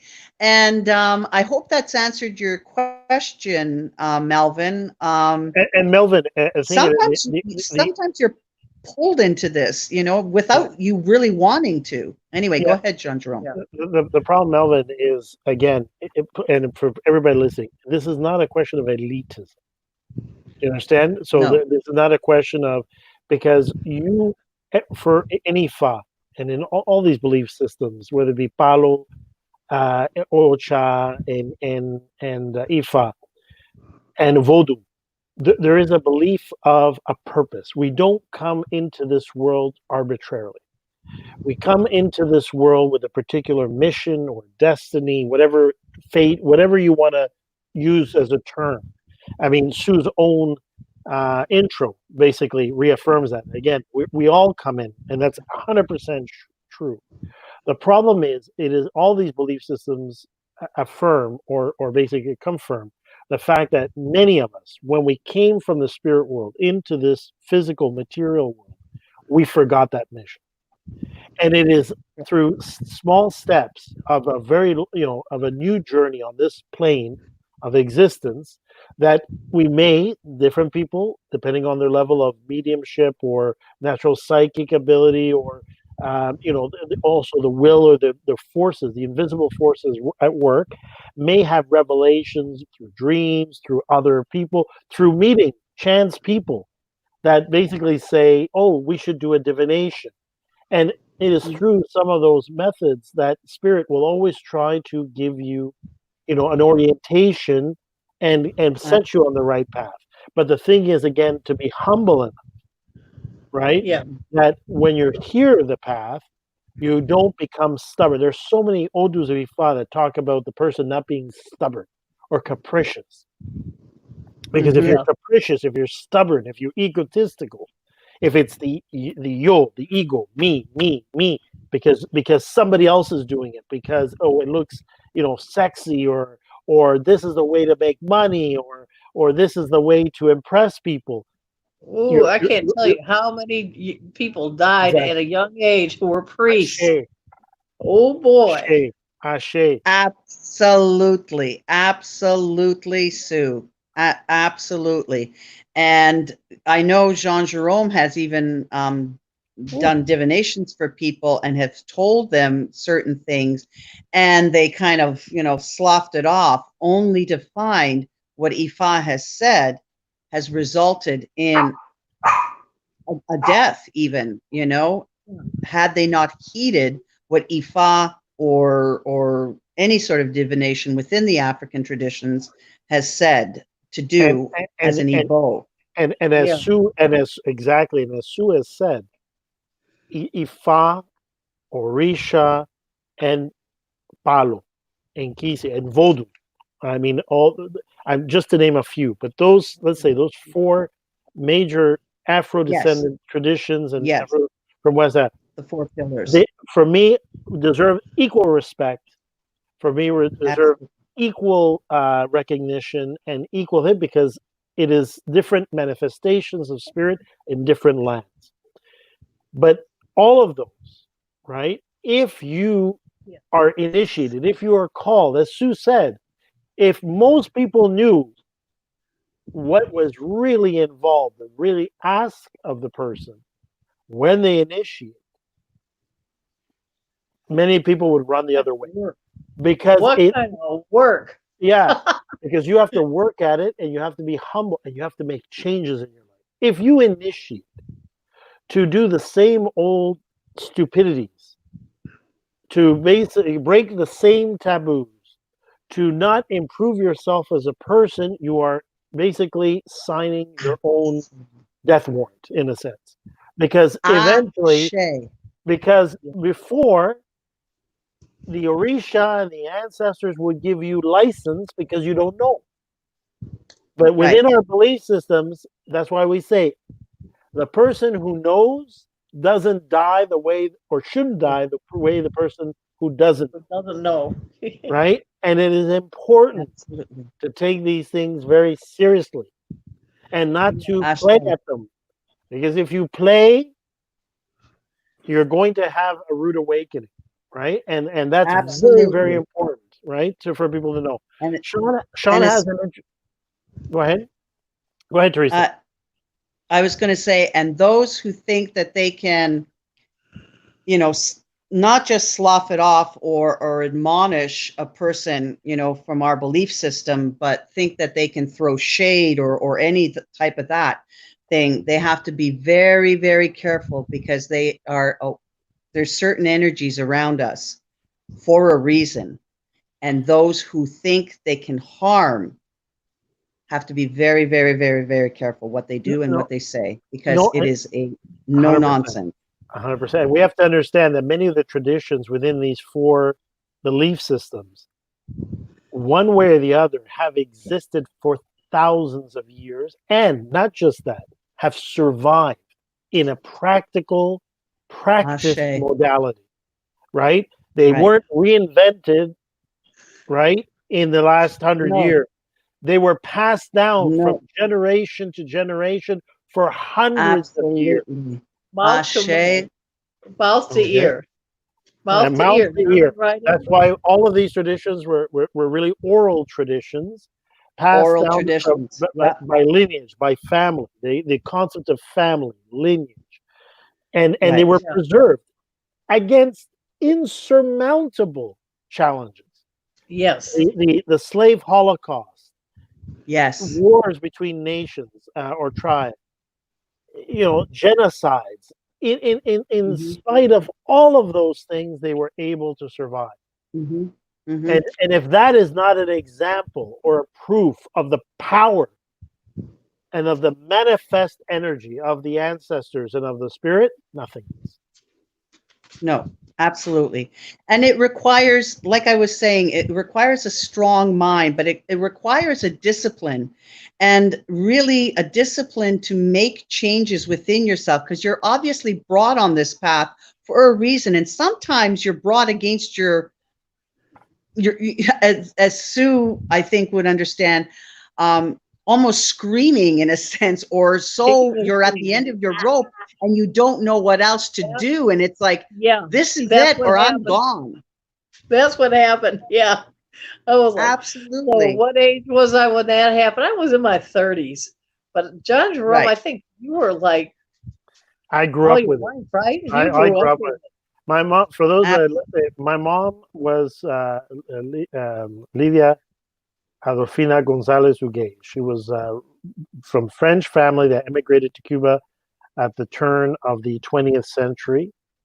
And my mom's nanny, when she grew up in Havana, was a Yoruba lady, Oniyemaya, daughter of Yemoja. And she grew up with the religion. And my mom was amazing medium. Absolutely. Yes. I've had the privilege of meeting a few very good mediums, Teresa included. But my mom was something else. My mom could look at somebody and tell you, what you did in the last 20 years. What a spirit told you in a dream, or a person that just passed away told you before they died. Where a spirit had left something hidden. Okay, and all that. Yes, she told me stories. She could see ancestors, describe them, speak to them, hear them. My mom was something absolutely extraordinary. She was daughter of Oloku. Wow. My mom was daughter of Oloku. Okay? That makes sense. Wow. And so I grew up, and my mom, again, was a career diplomat in Cuba. When the Castro regime took power, she resigned her post because she would not follow communism. She would not turn her back on her faith or belief system. And she was charged by UNESCO to do a study on the languages and the belief systems of the Afro-descendant religions in Cuba. from which she met my father, and they published the first Vocabulario Palero that was published, which was an actual in two volumes, which was the first dictionary of a palo to Spanish that was produced in Cuba. It is at the Smithsonian Institute right now.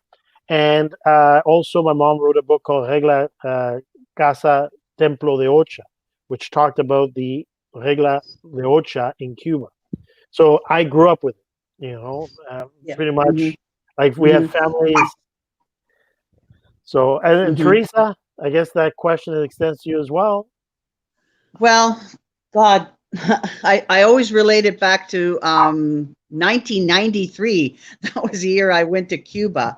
And my experience in meeting the spirits there of the land, okay, which were the Orishas, which I didn't know anything about. But, you know, that was the year that there was that big storm. And as I recall going, before the storm happened, going to Havana to the square, and this woman giving me all these little tablets, and I need these, and she just kept giving me all of them, and I thought, oh, these are great little trinkets and stuff. So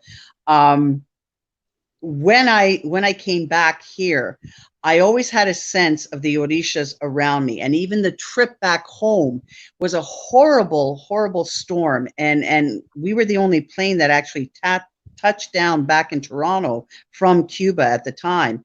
And my parents were surprised that I had come home. I was surprised that I came home and survived that storm, which was, like I said, it was called The Perfect Storm. I think they made a movie about it. Yeah. But anyway, and from then on, I always had the spirits around me. I went and did other things. I took another path, etc. But every so often, they kept coming and they made themselves known.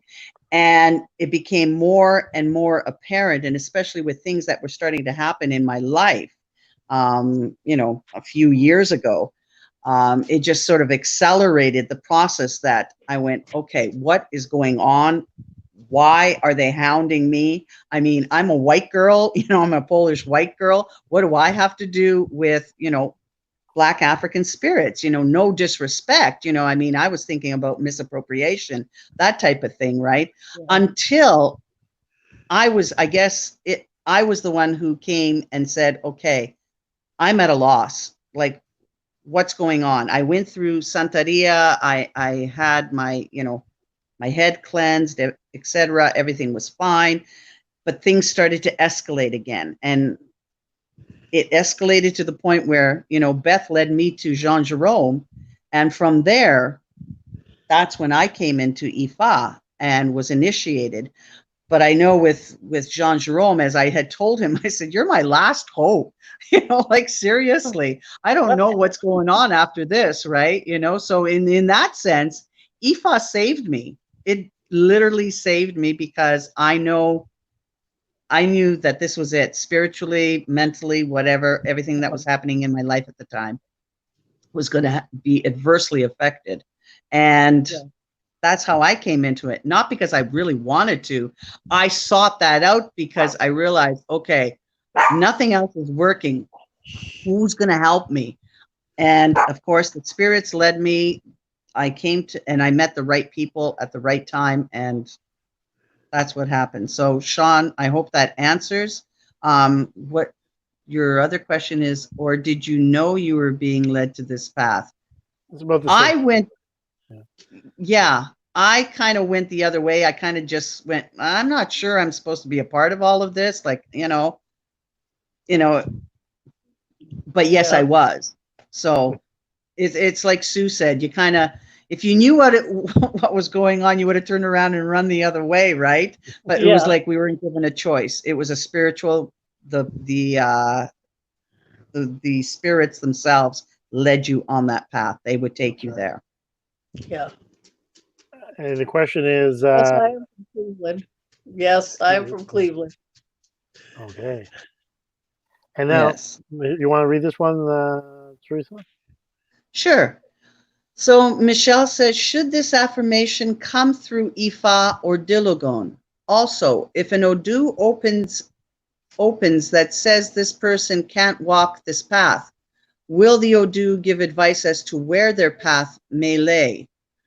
I will leave that with you, Jean-Jerome, and Sue, your do you want capable to take that hands. first? You want to take that first, Oh, Sue? You're our guest, well, so I does want the your information perspective. come to Ifa or D Lagoon? Yes. Okay. Yes. Now, Sorry? if an Odu opens, it says this person. Now, I know that in Isheshe, yeah, they will send you somewhere else. They will send you to another religious tradition, and they will tell you which one. They'll say that you're supposed to be a Muslim. Go do that. And that's true. And Nisha say, like for instance, if your person comes with during it comes with Otura Meiji or Otula Meiji, they will say you should follow the religion of Islam. And it's associated with Islam. And also if you come with a sign Owonerin Ogbe or Wani Chobe, many times they will say you should follow the Christ. Right. So and another, like that's just to name two. There are a myriad number of belief systems that are recognized within the corpus of Ifa, both the traditional and the Afro-Cuban. And there's always just the main thing is for a person to know there's always a mission. There's always something that they need to accomplish, and the main thing is to choose and to be shown the correct path and to walk your path, not to try to jump on another path, because that leads to utter chaos and destruction. Yeah. And it's not the good kind of chaos that that we talk about. Yeah. And Melvin, thanks for the answers and explanations. You're welcome, Melvin. So yeah, I guess it's, I guess we're talking about, I know you said it's an elitist group, and it isn't, but it's not one of our choosing. Some of us don't have a choice. Some of us are led here, and our spirits lead us here because it is what it's supposed to be. Or you. Yeah. Thank you very much. And Claire says, sending my blessings and gratitude to Sue and Teresa and Jean-Jerome. Very enlightening episode. Thank you. Thank you for tuning in. Yeah. Thank you, Claire. Always thank you for tuning in. And I wanted to, and Sean, who could want to harm you guys? You both are amazing. Well, no, nobody, but there are things that happen to people, okay? Like in the case, I don't know if we want to go that route, Sue, with regards to the other Yaganga and what had happened. I mean, Yeah, well, they passed away. The whole family, except for one child, passed away, and we were going to do a moment of silence for them, right? So we should do it now. Yeah, why don't we do that now? We do that now since it was mentioned. Absolutely. So let's take a moment. Yeah. And then we'll explain who we're talking about, what happened, so that people understand why.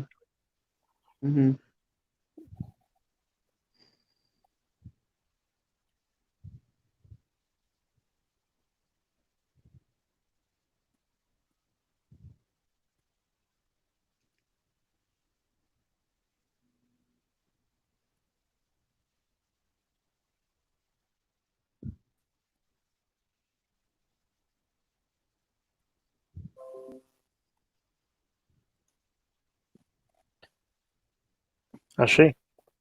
Okay. And Sunreo. Ashe. And Sue. Yes. Now you know why I'm guided to Teresa, all since coming back from Cuba. There you go, Claire.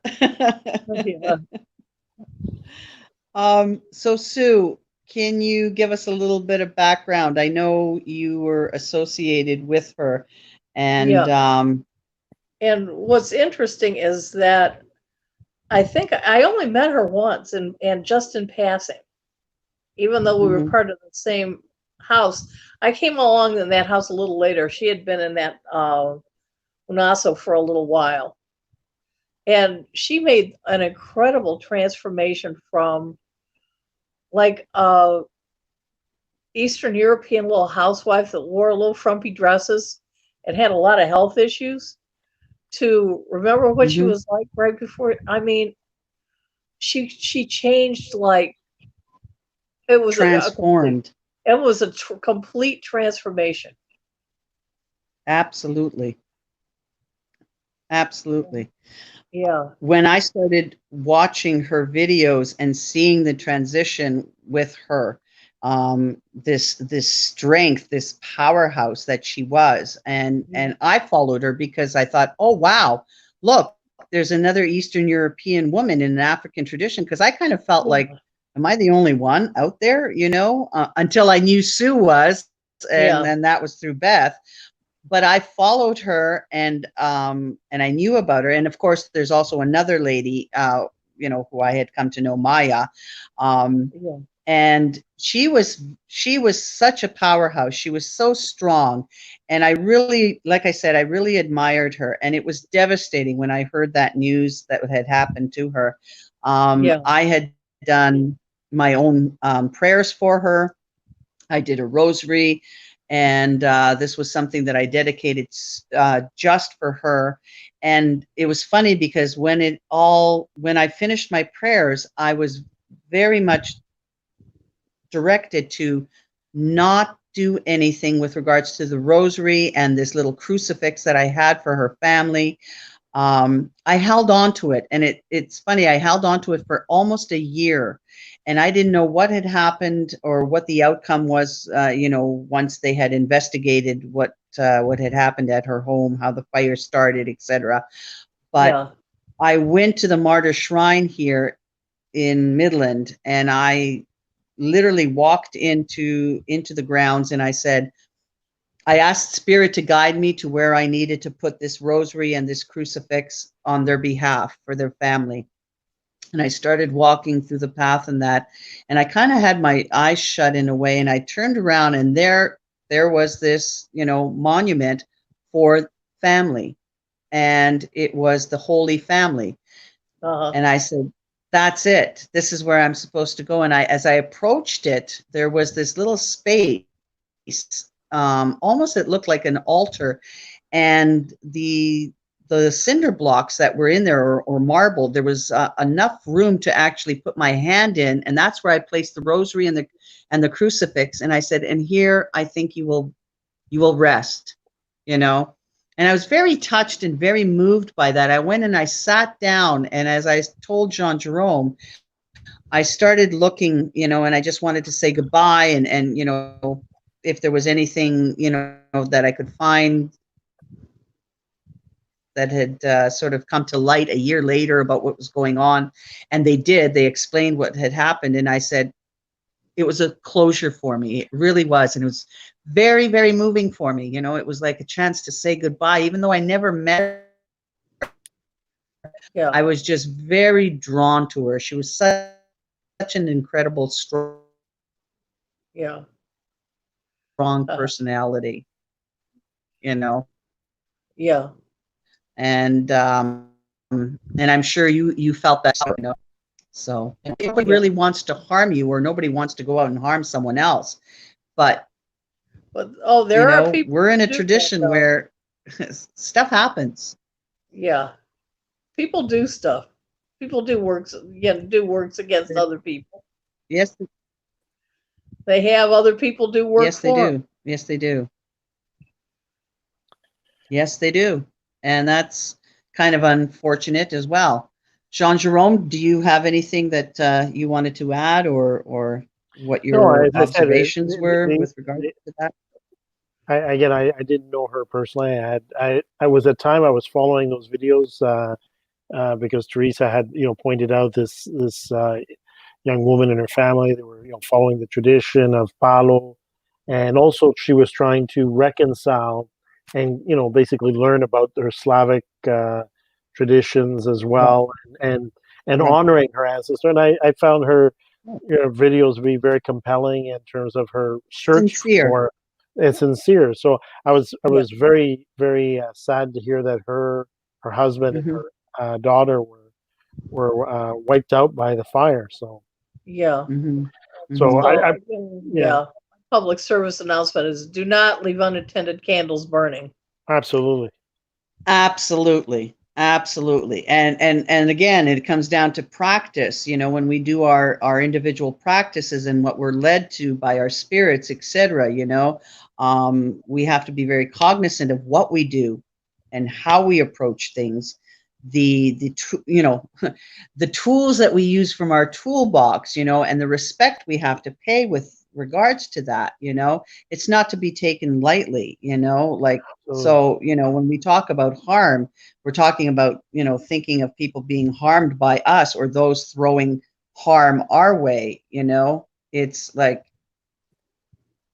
you know. That's right. That's right. Yeah. You do so at your own risk is what I'm saying. And absolutely. oh, Summer. Hi, Summer. So it says what? And Summer's asking. Go ahead, yes. Teresa. What changes within and around you occurred? What changes within and around you occurred post initial into your respective paths? Okay. Ooh. how long do we have? You first, Sue. Oh, it was very interesting. As I came out of my Yawo year, I changed jobs. And when I changed jobs, they basically gave me an elay of people who were homeless and mentally ill to look after. It was an 8-bed respite facility. Oh, wow. Yeah. And one of the first persons in there when I first started the job was a woman who was born in Havana and attended the American school and spoke and wrote perfect English. She had a speech impediment, so you couldn't understand her, but when she wrote, it was perfect. And she saw my necklaces and she says, "Do you?" She quizzed me, and I had to tell her what each of them was. Mm-hmm. And then she was satisfied. She's like, "Oh, okay." But that was my one of my experiences. That was one big change right there. As I changed jobs, and it was like, here's your house. 8 people, 8 different people all the time because they came and went. None of them stayed more than 30 days. Some of them did, you know, like some of them I would hang on to until they got housing. But, you know, that was one of the big changes I had. How about you, John Jerome? I'd like to hear about that. Oh, what kind of changes did you experience?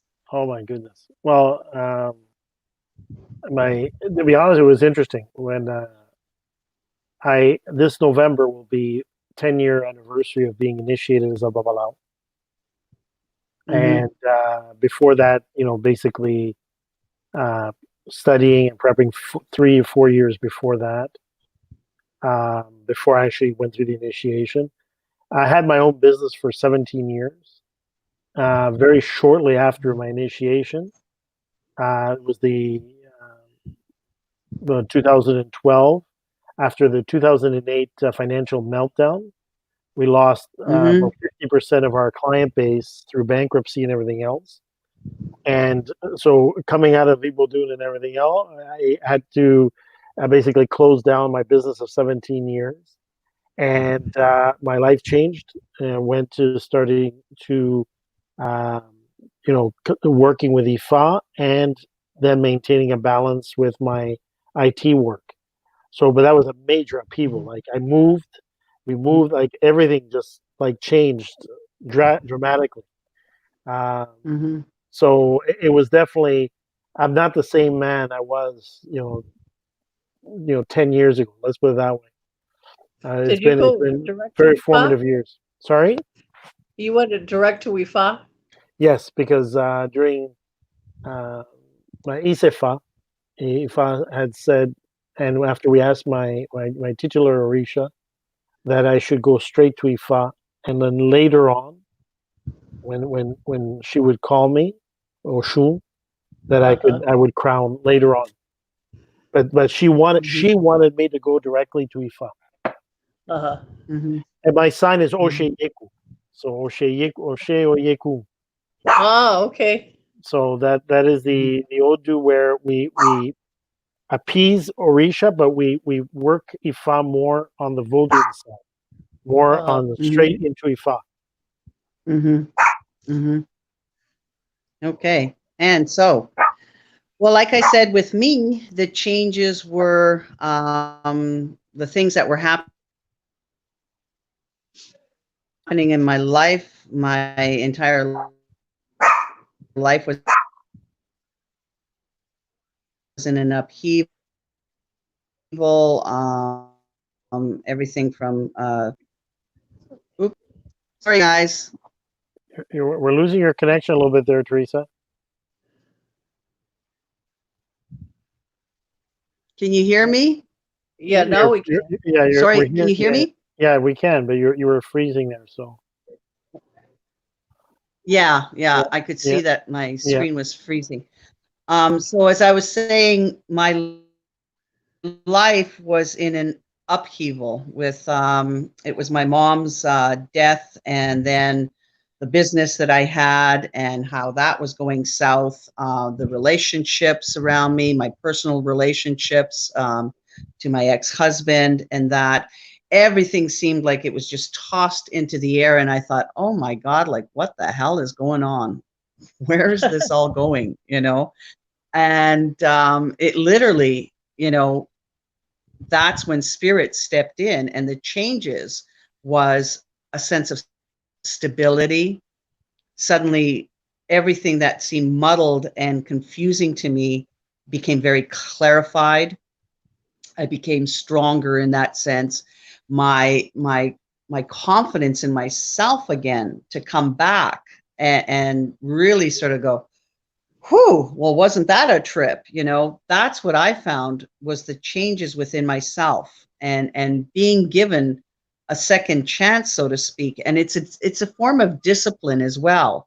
I mean, I may not always, do things the right way, as in every day doing this to do for Ifa or for my my warriors or anything, but I heed the words of my spirits when they call, and that takes it takes an effort, it takes a discipline with myself, and to be able to make that change within myself. It takes an amount of effort. It really does. It's not something that can be come into very easily. So that's what I found with me. It gave me an anchor, a strength and an anchor and a confidence, and that's what I needed again, and clarity, and family, an additional family. We're family. And of course family, that was kind of like the best part, right? That's it. How can I of course, and I have amazing people in my family. My Baba, my Jean Jerome, I love them dearly. Beth, and everybody who's come across in my path along, kind of these people showed up at the right time in my life for the right reasons, and everybody's enriched. Okay, and I think your battery is failing. I think that's bringing her battery low. Is your battery low? Okay. Yeah, she's. Teresa, is your battery low? Sorry. Yes, my battery is low, so I think maybe we should. Yes. Okay, we have actually a few questions. Go ahead. You want to charge? I'll continue with some of the questions. You want to connect in so you can charge your phone?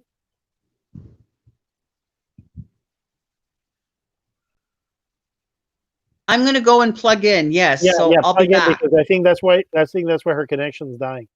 So I'm just going to think, Michel Desanges.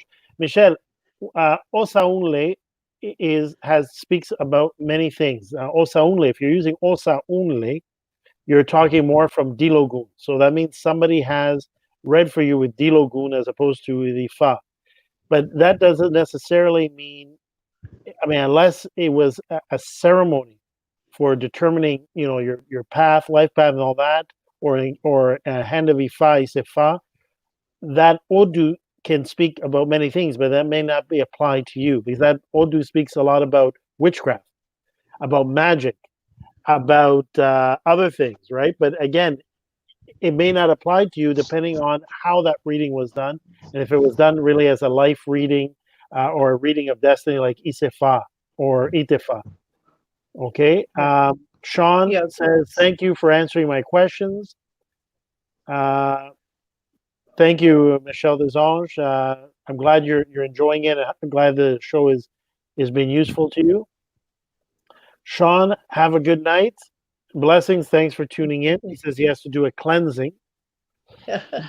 Beth had said ashe to many of the things we were saying. Essie Mike, ashe. Thank you, Essie Mike. Awolf Faniyi, Aburo Boy Olodumare Bawao. May Olodumare always sustain us. May Olodumare always bless us. May Olodumare make all things manifest. And may everything we do be in accordance with Olodumare and our own destinies.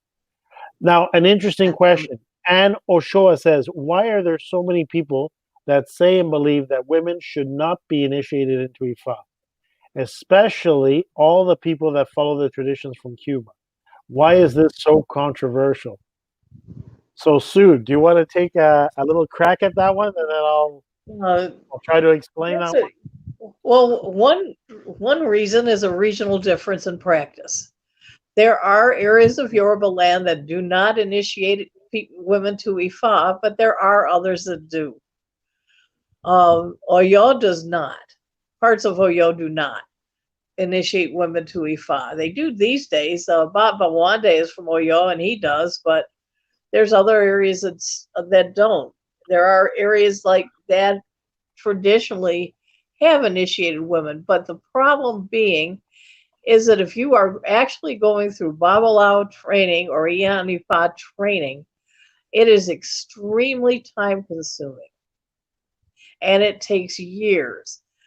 Women who are in their childbearing years who are working and have kids are really going to have a hard time dedicating the time and energy that they would need to do to really start memorizing what they need to memorize and doing the work that needs to be done. Right. That's one of my reasons. There's also the gender balance thing, which John Jerome could speak to. Yes. So here's a hot potato. Here's a hot potato, and unfortunately, and again, what people have to understand is this is not necessarily a Cuban thing. Okay, and I'm very happy always. Sue always gives a very balanced, view of things. And as she says, some lineages, some countries where there are lineages have no problem and they initiate women, although not too many. Let's be clear, not too many, for the reasons Sue outlined. There are issues of lifestyle, childbearing years, supporting, helping to support the family.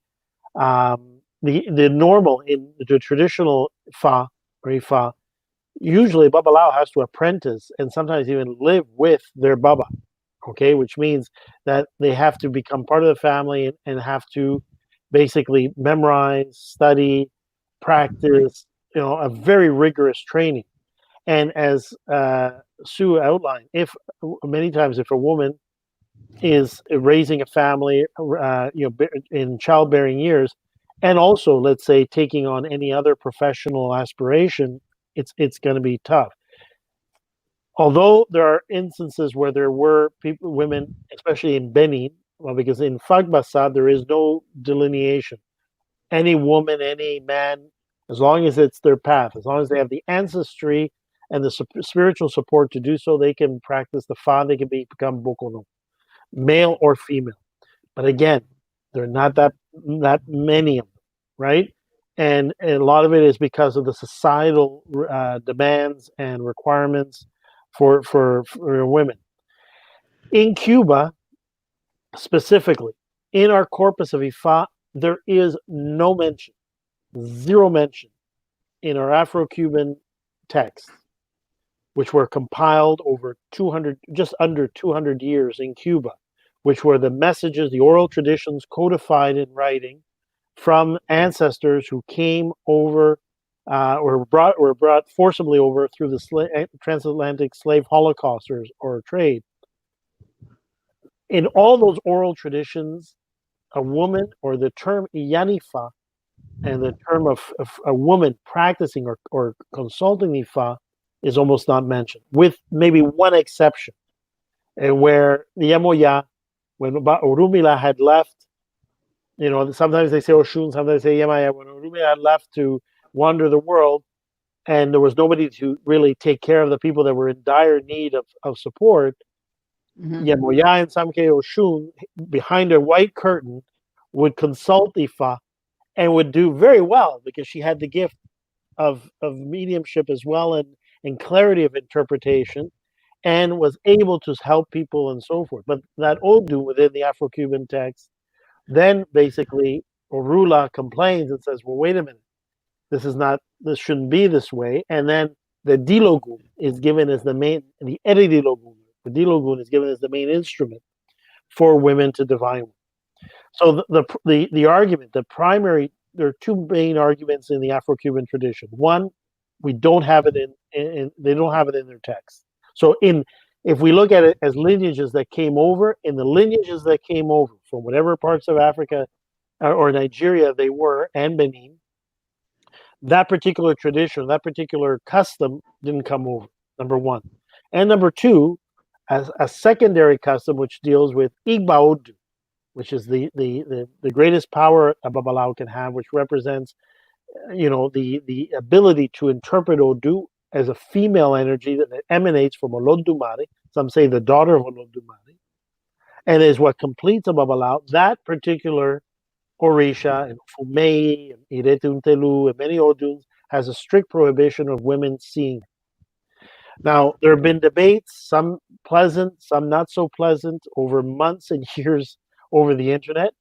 My only advice to all religious practitioners is to be respectful, to not cling to any truth as being absolute, and to recognize that if a Babalao, under his responsibility or his lineage, with consultation of Ifa, has seen fit to give the full Itefa, Ifa, or what we call Elegam, in other words, in the absence of Ibaodu, then one must respect it, right? And in my opinion, that once again reaffirms that each person has their own destiny and mission in life, and we have to respect it, as long as the main reasons for it being done were because it was really the path and the destiny of the person, and that it was done not for reasons of money or populism or speculation, which is also one of the concern what many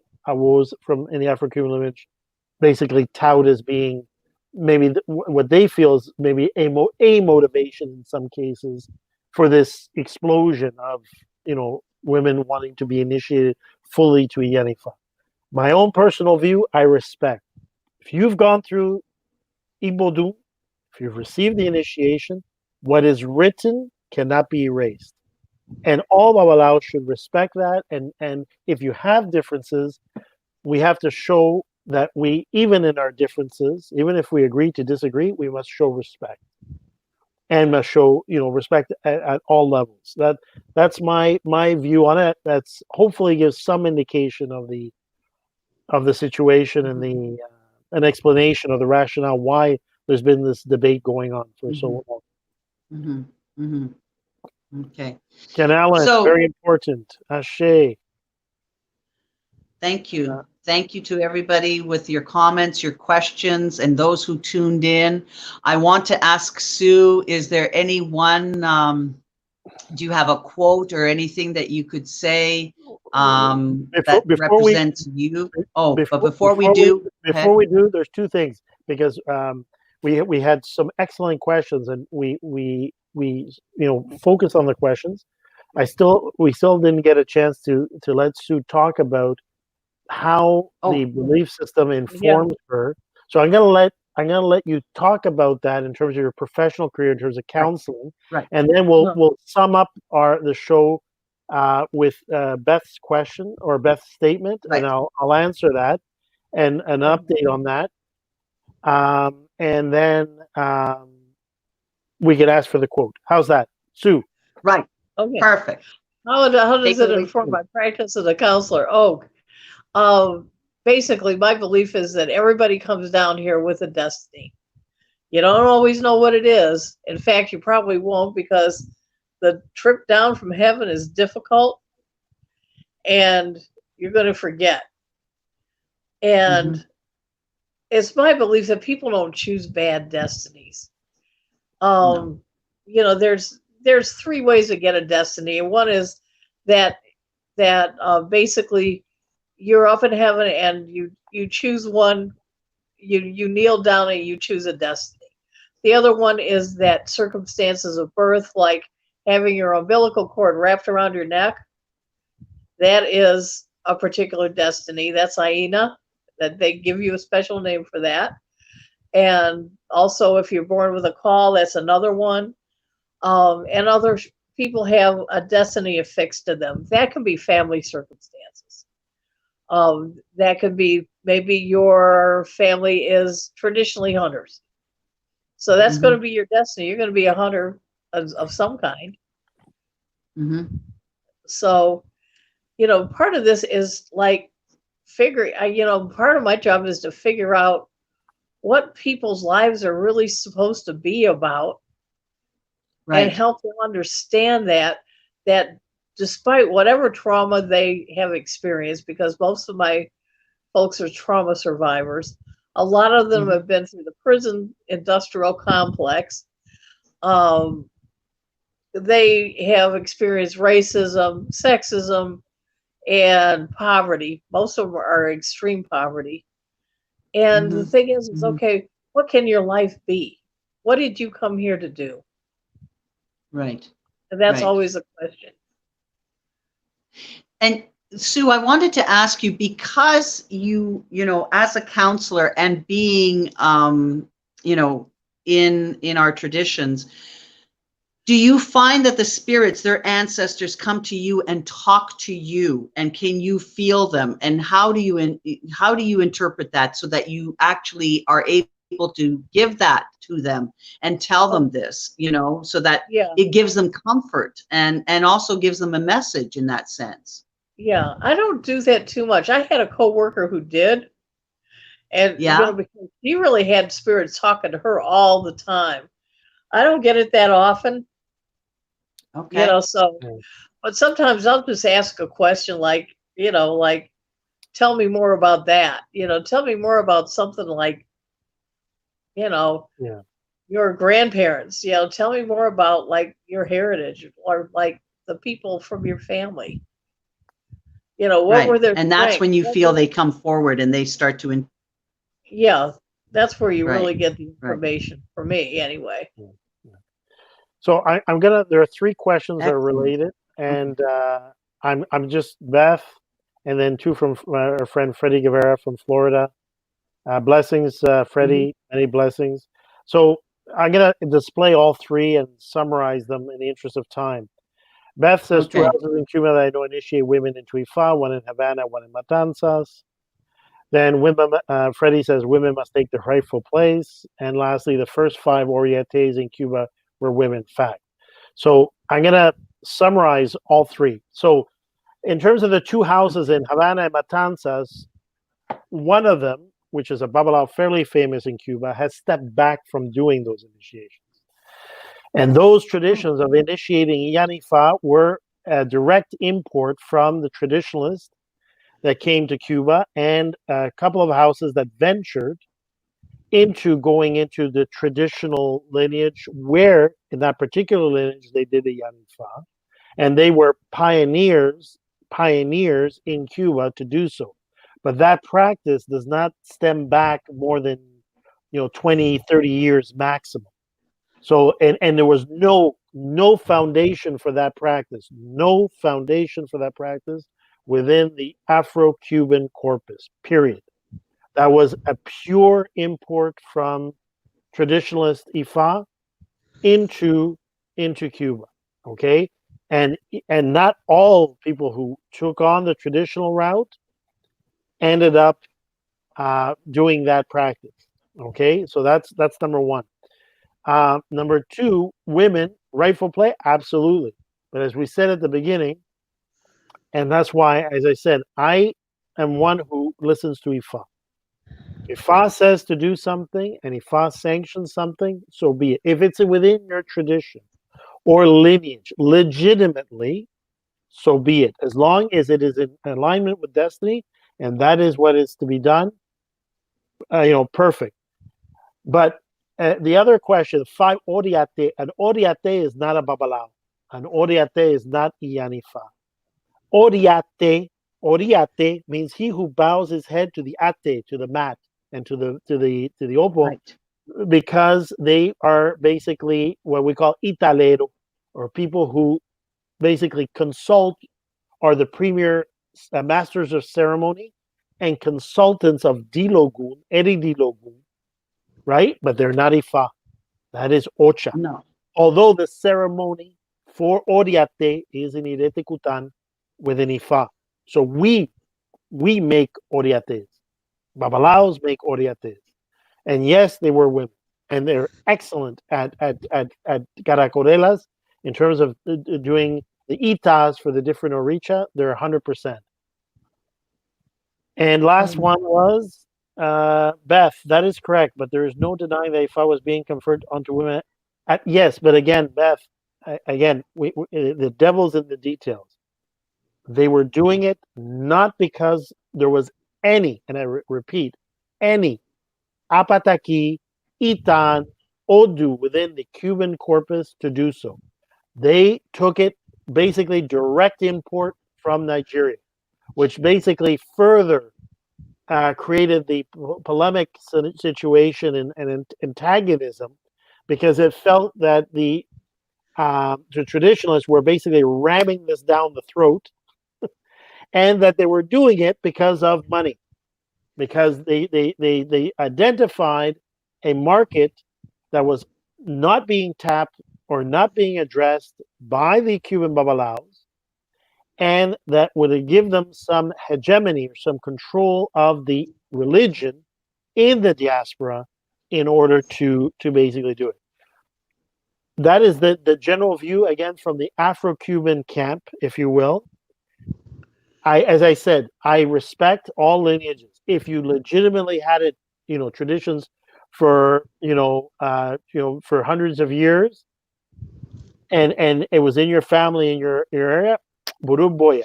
I'm one that says respect it, but I wouldn't do it myself because it's not my tradition, and I don't have the ceremony to do that. Right? It would be something. It would be outside of my lineage. But I respect it. If somebody has gone through Itefa and there was legitimately done in Buru Boya, I would have no problem working with them. I would have no problem respecting their knowledge and so forth. So, that's just to give a nutshell. But again, the problem with this debate, a lot of it is in definitions, in semantics, and nuances, and historical accounts. So, yeah. Okay. All right. So, do you think we're done, Jean Jerome? I had asked my questions, and I feel Sue has answered them for me, and of our guests who tuned in as well. Yes. So, Sue, what is your quote? What do you have? Okay. I'm going to read something. Orunmila, you are the leader. I am the follower. You are the sage who teaches one wise things, like one's own relation. Ifa, the question is, who among the gods can follow his devotee on a distant journey across the seas? Ifa said, it is Ori. It is Ori alone who can follow his own devotee across the seas. Orunmila said, when an Ifa priest dies, people may ask that his divination instruments be thrown into the ditch. When a devotee of Shango dies, People may be asked that his Shango instruments should be thrown away. When the devotee of Oshala dies, people may be asked that his paraphernalia should be buried with him. Orunmila asked, ever since human beings have been dying, whose head is ever severed from his body before burial? Ifa says it is Ori. It is Ori alone who can follow his own devotee to a distant journey over the seas without turning back. If I have money, it is my Ori whom I shall praise. My Ori, it is you. If I have children on earth, it is Ori whom I will praise. My Ori, it is you. All the good things that I have on earth, it is my Ori to whom I will give my praise. My Ori, it is you. Ori, I hail you. You who always remember your devotee. You who give blessing to your devotee more quickly than other gods. No god blesses a man without the consent of his Ori. Ori, I hail you. You who allows children to be born alive. A person whose sacrifice is accepted by his Ori should rejoice exceedingly. Wow. Nice. I like that, Sue, because on top of all of that, it's always our Ori. Yeah. Thank you, Ashe, Sue. ashe. Thanks. Beautiful. Ashe. Thank you All so right. much. Thank you, Sue, very much for being on board. Just answering quickly, Anne Ochoa. Yes, no, I understand. In Miami, again, it's the Afro-Cuban is the practice of Ifa in terms of being a priest has always been male dominated within the Afro-Cuban. I mean, that's the history. Again, if other lineages, but lineages that didn't originally come with the Afro descendants to Cuba, practice it, I personally respect it. To answer Beth's, I've been read no fewer than 6 times for Ifa or to pass the Ifa. Absolutely. The thing is, the actual ceremony, if a person were to go to the Ifa, it would have to be a lineage, what I'm saying, which has a history of doing that, knows how to do that, and where they do it properly and for the right reasons, right? There may be a situation where Ifa says, the person needs to adore Ifa, needs to work with Ifa and everything else, but that doesn't always mean, to do Itefa. But in the event that there is such a calling, then it should be done by the person who, lineage it falls to. And that's a very common, like, not on the Yanifa, on sometimes when it comes to certain Orisha, when it comes to certain practices, when it comes, each lineage has their areas of expertise, their areas of tradition, and they should be respected. The main thing is to respect each other's tradition, but not out of being looking for quick money, quick cash, for popularity or for anything else, to automatically switch ships and say, oh yeah, I do that too. No, and that's a large part what a lot of Afro-Cuban Babalaos have been sort of putting up against it. Wait a minute, we've practiced it, for 200 years this way. It's not part of our lineage, right?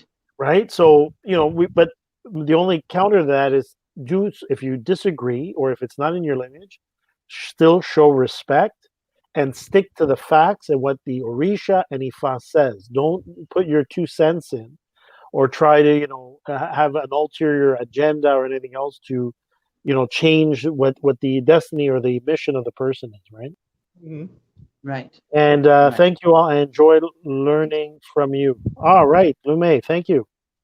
Thank you. Thanks, And we enjoyed having Sue. Yes, we did. Sue, thank you so much for coming on board. I was excited and I wanted to talk to you, and I wanted to, I wanted to bring you out into the world and just say, here's Sue, a very quiet, unassuming person, and yet she holds a big, strong stick. Yay, Sue. I'm so glad you came on board and I got to know you a little bit better, and I love it. I really do. So thank you, Sue. Thank you so much. All right. Okay. So Jean-Jerome, is there anything else you want to say? Sue, is there anything that you have that's upcoming? Like, do you have an event or a workshop or something that you want to highlight before we say goodnight? Not really. No, I don't have anything upcoming. Okay. Work is, So if work has someone been was, enough. what was that? Sorry, Sue. I said the job has been enough. Fair enough. Fair enough. Yeah. But we have your name and how people can get a hold of you, or even your phone number. You're okay with that if people were to call you to Sure. for a reading or something like that? Perfect. All right. Awesome. All right, one sec. I'm going to. So I've been passing or scrolling. The other thing is about to get the book. Obia Bata Yes. Divination Lulu.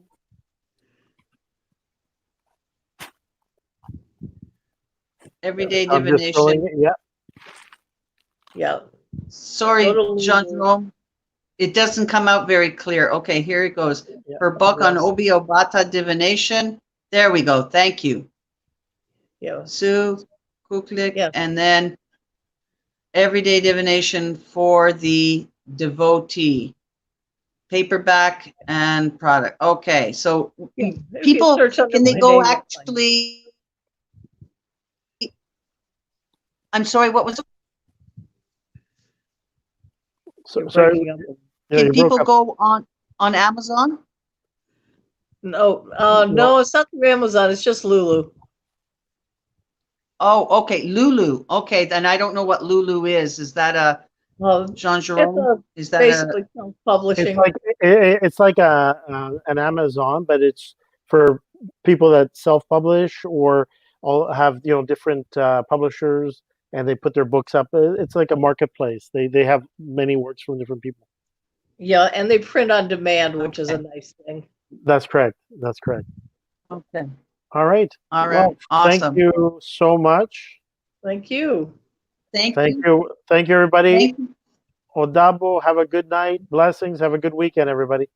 Thanks for tuning in. Yes, thank you Thanks. for everyone tuning in tonight. And next week, our show will be, who is it? It's Karen, isn't it? Yes, it is. All right, perfect. So I just want to say thank you once again for tuning in. And next week, we have another exciting show, another friend that I'd like to introduce to the world. And so we're signing off and saying bye, good night, Bye-bye. Good night, everybody. farewell, auf Wiedersehen, farewell, good night, good night.